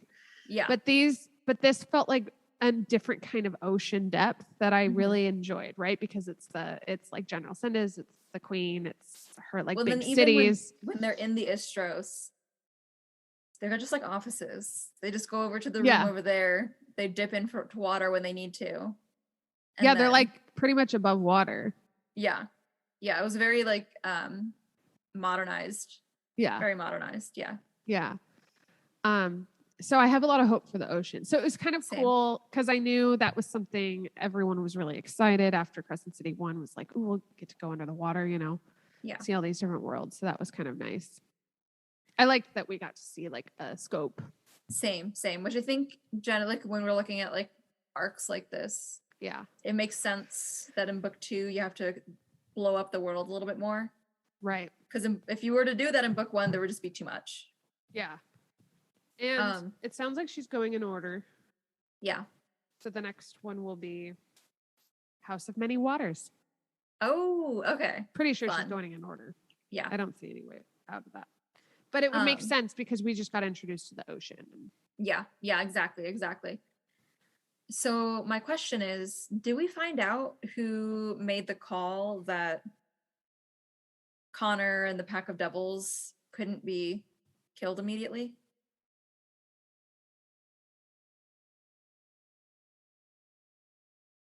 What are you talking about? So that's the whole reason they were trying to contact Connor, because after Hunt and Bryce went to the Isle, they thought that they were going to send them through the gate to become second light early. And so they... Oh, in when they're in the Mystics. So yeah, so that's why she goes to the Mystics. Yeah. Because she wants to find out about it. And they're like, oh no, we were told not to. Do we ever find out who told the Underking not to do that? I don't know. Because that was the reason that Ethan wanted Hypaxia to contact Connor as well. Right. To like double check and triple check that they were okay.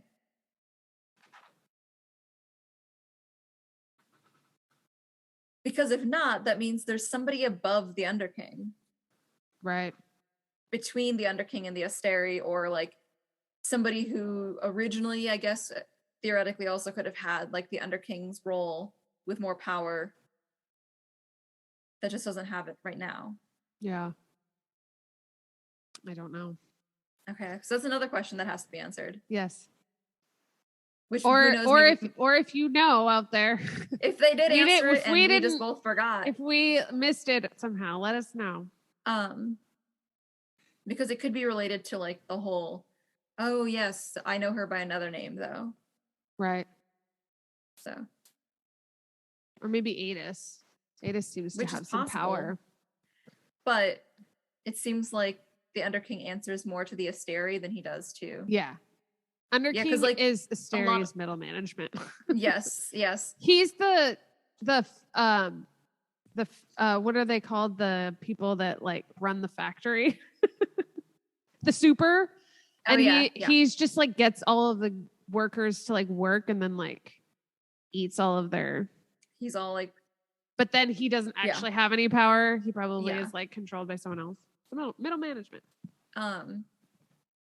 Yeah, as far as I can tell, like Hell doesn't play any role. Like the notion that they have in Bryce's world about Hell being this like cursed place, the similar to like Christian notions that they have about Hell are very much imposed by the Asteri. Other than the couple of wars that they've had and like Adis's ability to manifest as a cat over there, they don't seem to have any connection. Yeah. You know what I mean? Yeah. Like they don't have any skin in the game. It's not like they get the really evil Adis seems to be on his own plane. Yeah, no, exactly. So him and Jasiba, I think, are kind of the same. Yeah, she's definitely made of the same cloth in a lot of ways. Because tying into Jessica as well, like what is her role in all of this? She's very friendly with Bryce. She is, and she seems to be kind of this, I don't want to say puppet master, but like preparer of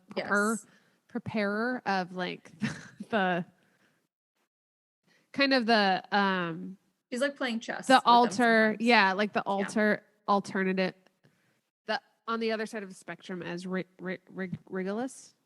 Yeah. Who Regulus seems to have like planned and like schemed all of this to like come about, but like Jasiba's kind of also doing that and like kind of being like a hand. She's kind of like the fairy godmother that's not nurturing, but like nurturing your motivations. Like rather Baba than, Yaga. like, who's that? So like Baba Yaga is the crone in Slavic. She's the crone witch who like lives in the cabin on the chicken's feet in the middle of the forest. And she's loosely this like trickster figure. Like you should not trust her. But in one of the biggest myths, it's Vasilisa, the one who like she's wandering in the forest and she stumbles upon this cabin and her family sent her out because they ran out of fire. And so Baba Yaga is like, I will give you fire if you do these tasks for me while you're staying here. And she gives her these like insanely difficult tasks that should not be possible to complete, but because Vasilisa is so pure and innocent, she gets helpers along the way. And Baba Yaga is like true to her word, and she helps out, and she gives her the things that she agreed upon. So it feels like that as well, like in that same vein where it's like Jessica will give Bryce the things that she's asking for, but they come at this very, very large price. Yeah. So I'm curious to see. I hadn't really thought about that before, but yeah, I'm curious to see where they go. Yeah. Yeah, she seems to be selective. Yes. And because she knows who Hunt is, and she never made any move on that generally, she obviously knows a lot more than she's letting on.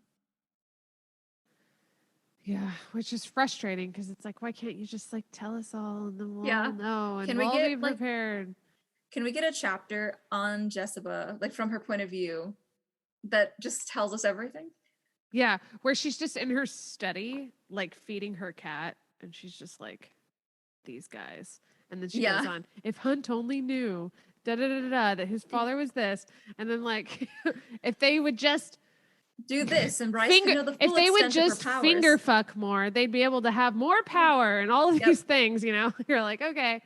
Like she has all of these secrets she's not telling anyone. Yep. Yeah. And then also which makes me think that she doesn't want to be an accessory. Yeah. Yeah, like with the Autumn King who's keeping his distance but doing his research and his experiments. Yes. It makes me curious about who else is in the house of Flame and Shadow. Yeah. I always thought the sprites would be, but they're Earth and Blood. Or Sky and Breath. Sky and Breath. Maybe they'll be accepted into the dragon is. Yeah. Ariadne. But that, as far as they knew, dragons didn't exist anymore. Yeah? Yeah, because the Asteri went and killed all of them. Right. So that's another reason that I'm like, she's going to play a big part, because... And we should... Yes.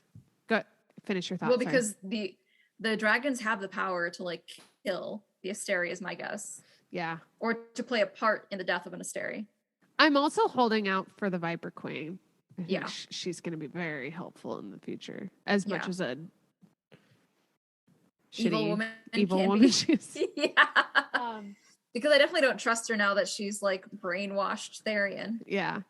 But what was we should talk a little bit about like one of the main like plots, which is Thunder. No. Who they thought Emil was. And the Thunderbirds. Okay, I didn't want to say it wrong. I was like, is it Thunder? Yeah. No. Yeah, Thunderbirds. You had mentioned to me that it's like a Native American like legend thing. Yeah. Creature. Yeah. Yeah. Which is cool. I wish that I was kind of excited to like see it, but then like Same. It just never happened. Like she died and then Emil okay, so that was another jumping back real quick to Lydia again, where like when we find out that Emil didn't have powers, the timeline didn't add up for that whole scene. What scene? Because Emil is taking down their submarines after Sophie's been shot, supposedly by the Gorsian bullets, which means they were not Gorsian bullets. And that's why the manacles were untouched or like unlocked when Therian showed up. Yes. Because Lydia slid her the keys. It was definitely tricky because they were really like pushing how like super shitty the Hind is and like how she would never let her live. But I'm like, why didn't she just kill her then? Like, why didn't she'll just drown. I'm like, like it just felt like that there was definitely a point being made. But that's a good point that like if Emil does not have powers, which it seems to be confirmed, then yes. I agree with that suspicion though. Yes. I do agree with that suspicion. That Emil might have powers or Yeah, same. I think he's gonna grow into him because he's still small. They're all kind of like, oh, he's just a boy. Yeah, exactly. And you know who else they said shit like that about? Bryce. Yeah. They never suspected because they all thought she was just a dumb party girl. Yeah. So I think he could already have powers and could be hiding them. Especially because that would be the perfect protection if the Asteri come looking for her parents. Yeah. Yeah. Yeah. Real quick, yeah. I'm looking at the cover here, and I've been waiting as I'm reading it to like figure out what the fuck it means. Yeah. But why? I'm assuming that this is Hunt on the cover because he has wings. Yeah. And he looks very Hunt-like. Yes. But he has a snake on his hand. Yes. What does this mean? What is your theory? I don't know. So remember in the last book when Bryce was lying to Hunt and then Hunt was lying to Bryce. Yeah. So this one, Bryce was lying to Hunt and I was waiting for Hunt to come clean about something. Yeah. That he knew. Never did. And what the fuck is this snake for? Like, I thought maybe, and then I was like, well, maybe it's Therian because now he's like a Viper Queen. I'm like, no, but he has wings. Like, what's going on? Yeah. And there's lightning. It's obviously the Hunt. Yeah, like I'm trying to think also about like where else there's snakes in the story. Well, so there was. Oh shit! There was fuck. There was okay. I kind of like was reading ahead a lot, and there was this point where it was like after they took Emil to the her parents. And I was like skipping ahead and I kind of read something like, oh, he's like a snake. And I thought, oh, Emil's going to turn into a snake. And I'm like, don't get it into your head. It didn't happen. Yeah. Like I was like, okay, that was stupid. And I was like, cool, like Emil and like Hunt, like go like, go like change the world. But I'm like, then who was the snake? Like, then I'm like, what does it symbolize? Trying to remember. Yeah. It's so annoying. Because that's the thing is like this, the Viper Queen is the snake. And they mentioned there being like snake shifters, but we never really meet one. Yeah. Yeah, I'm trying to remember who they were talking about. Which leads me to potentially believe, or to believe that potentially, it has to do with his father. Ooh. No. I mean, that doesn't tell me anything. Yeah, I know. It was like that is the extent of that theory because again, we haven't met any kind of snake people. But another thing I'm excited about is getting the first hardback. Well, hold on. Let's see. Because I haven't really investigated. Because I'm like, oh, are they going to tell us? Like, is what's on the book representative of what's in the book or not, you know, like, and so then that will like kind of, so she has a bird on her fingers, like a crow. Okay. So can you think of like what that would?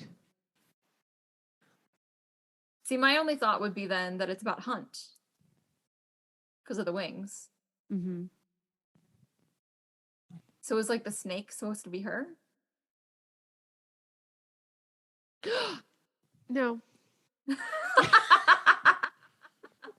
I got excited because I thought maybe it was Emil. Because Hunt has this like weird connection with like Emil. Not that they're like related or anything, but like I don't know. Yeah. They're gonna be related now, right? Like what does it mean? What does it mean? It's probably gonna end up meaning nothing because we put so much thought into it. I know, because it is a snake. And it is like out there. Like that's like it's like foreground. It's like the snake and Hunt. Yeah. The other way around. Like why does Hunt have a snake? Yeah. Yeah. What the fuck? Anyways. So we've got a lot of questions. Psyche. What I found out is that all we know so far is it's coming out in 2023. Okay, next year. Yeah. Probably in the fall. Yeah. Or in the spring. So it'd be like a year from now. Because from what I understand, again, don't quote me on this. This is just from my internet trolling. She's already started writing it. Yeah. So, do you know again, like the way this one's worded and like done, it feels like she probably just finished this one and jumped straight into the next one. Yeah. Okay, so since you're like now like the new Maas Oracle, when I only know future things, not past things. When does the next ACOTAR come out? That's gonna be next. So after this one comes out. So that's why you're thinking this one's the spring. Yeah. Okay. So it'll be like Crescent City 3, ACOTAR 6? Yeah. Okay, yeah. Yeah. Yeah. All right. And honestly, they're all going to be fucking beasts. I'm excited. Like ACOTAR number 1 is pretty small. The rest of them are kind of beasts, except for Frost Starlight one. Yeah.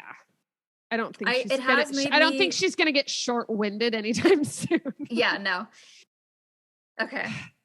Okay, final thoughts. Any final thoughts? Because we've covered a lot.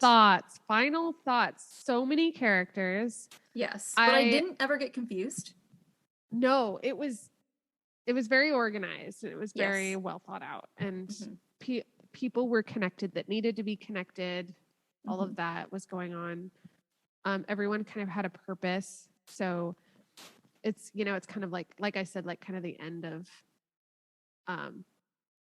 Fellowship, where you're like, you kind of see everyone going off in their own directions now that we're all separated. The Fellowship has the gaggle.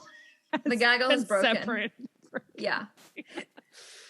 Like Bryce, Cormac has died. Is gone. Yeah. Yeah. Cormac, their Boromir has died. Yeah. It's so good. True. Very, very good analogy there. Yeah. Yeah. Yeah, that's good. So, okay. So then who's the hobbits? Is it like Tristan? No, the hobbits. Declan? Yeah. The hobbits are Yeah. Tristan and Declan and the sprites and Ethan. stuff. Yeah. Yeah. Tristan and Declan specifically are Merry and Pippin. Yeah. Yeah. Hunt is Aragorn, obviously. Yeah. So Aragorn and Gandalf. Rune is probably a better Legolas than Legolas. Yeah. Yes. Yeah. He's got way better moves. He's got a better game. Yeah. Yep. Sorry, guys. Yep. We all know how I feel about Legolas. Also, that would make the Hind Gimli. Yeah, I like that. Yeah. I like it. Okay. Okay, we could do that all night. Yeah. I am gonna cry every night between now and the release of the next book, but that's fine. Seriously. I don't like that Hunt is a slave again. Yeah, I don't like that. And he has to go through all of that again, and he's gonna get his fucking wings cut off or some shit. I hate that because like it makes all of him not having his halo feel kind of just like pointless. You know? I feel like it was important for him to have kind of this life or this possibility. No, yeah. And have that kind of lifted. And then it come back is so disheartening.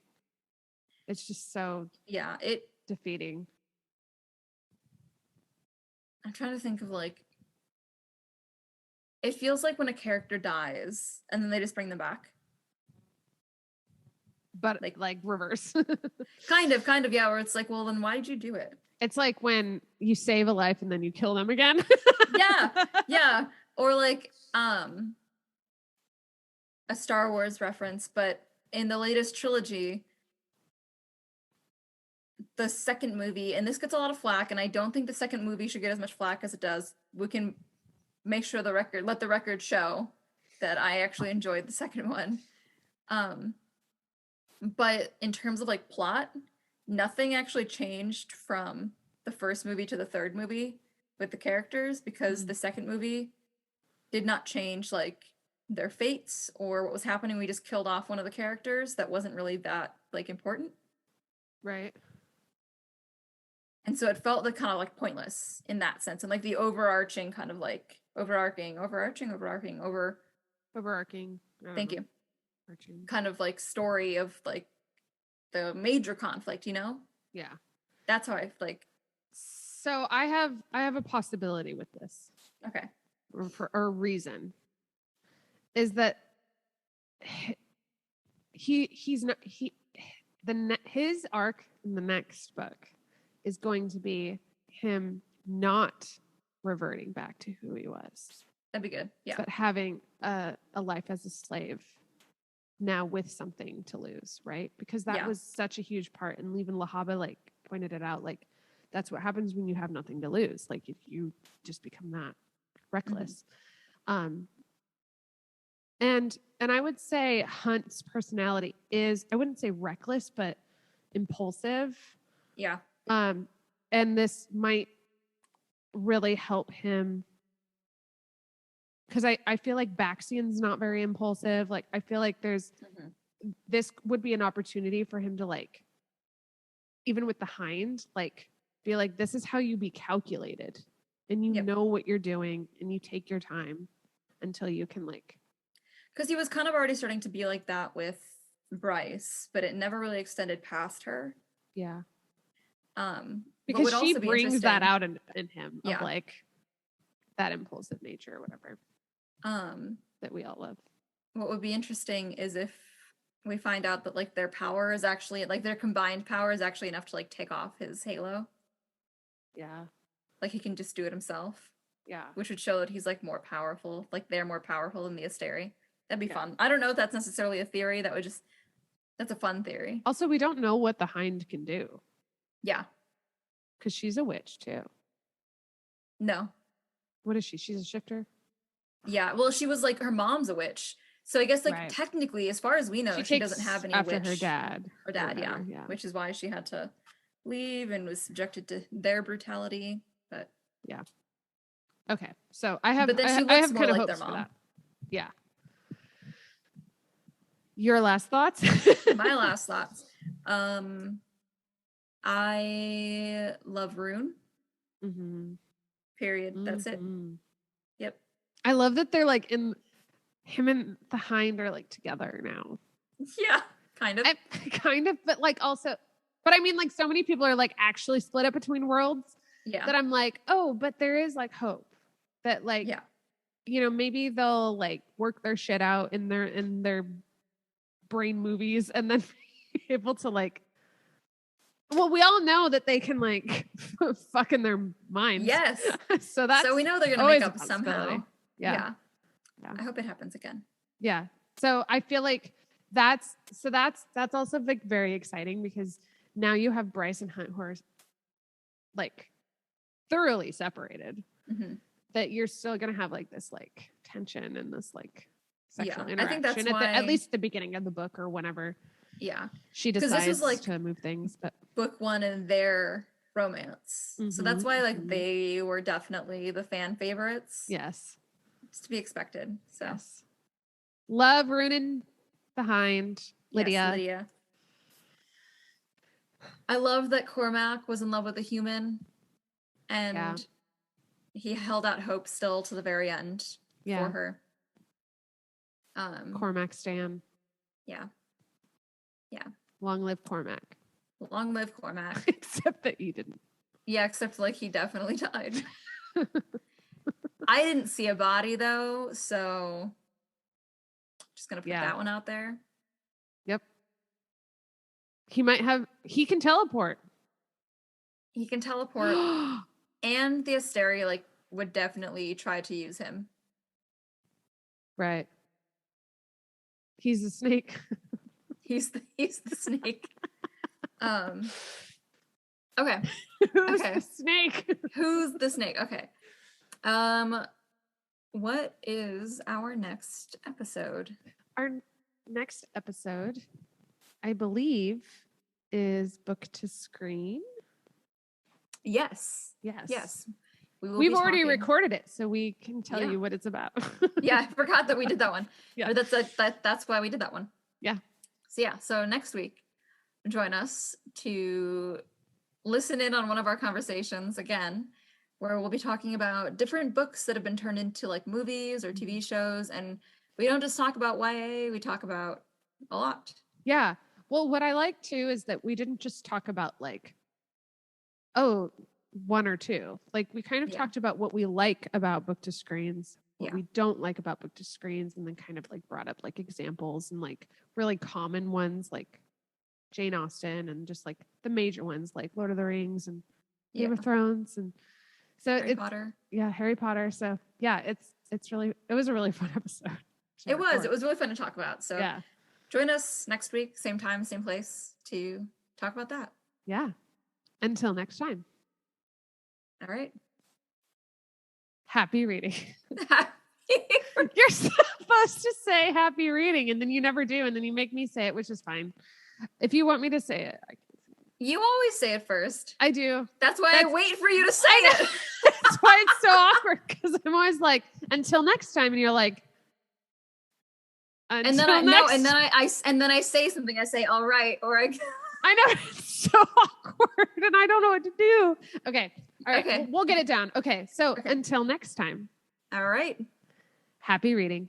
Happy reading. Bye. Bye.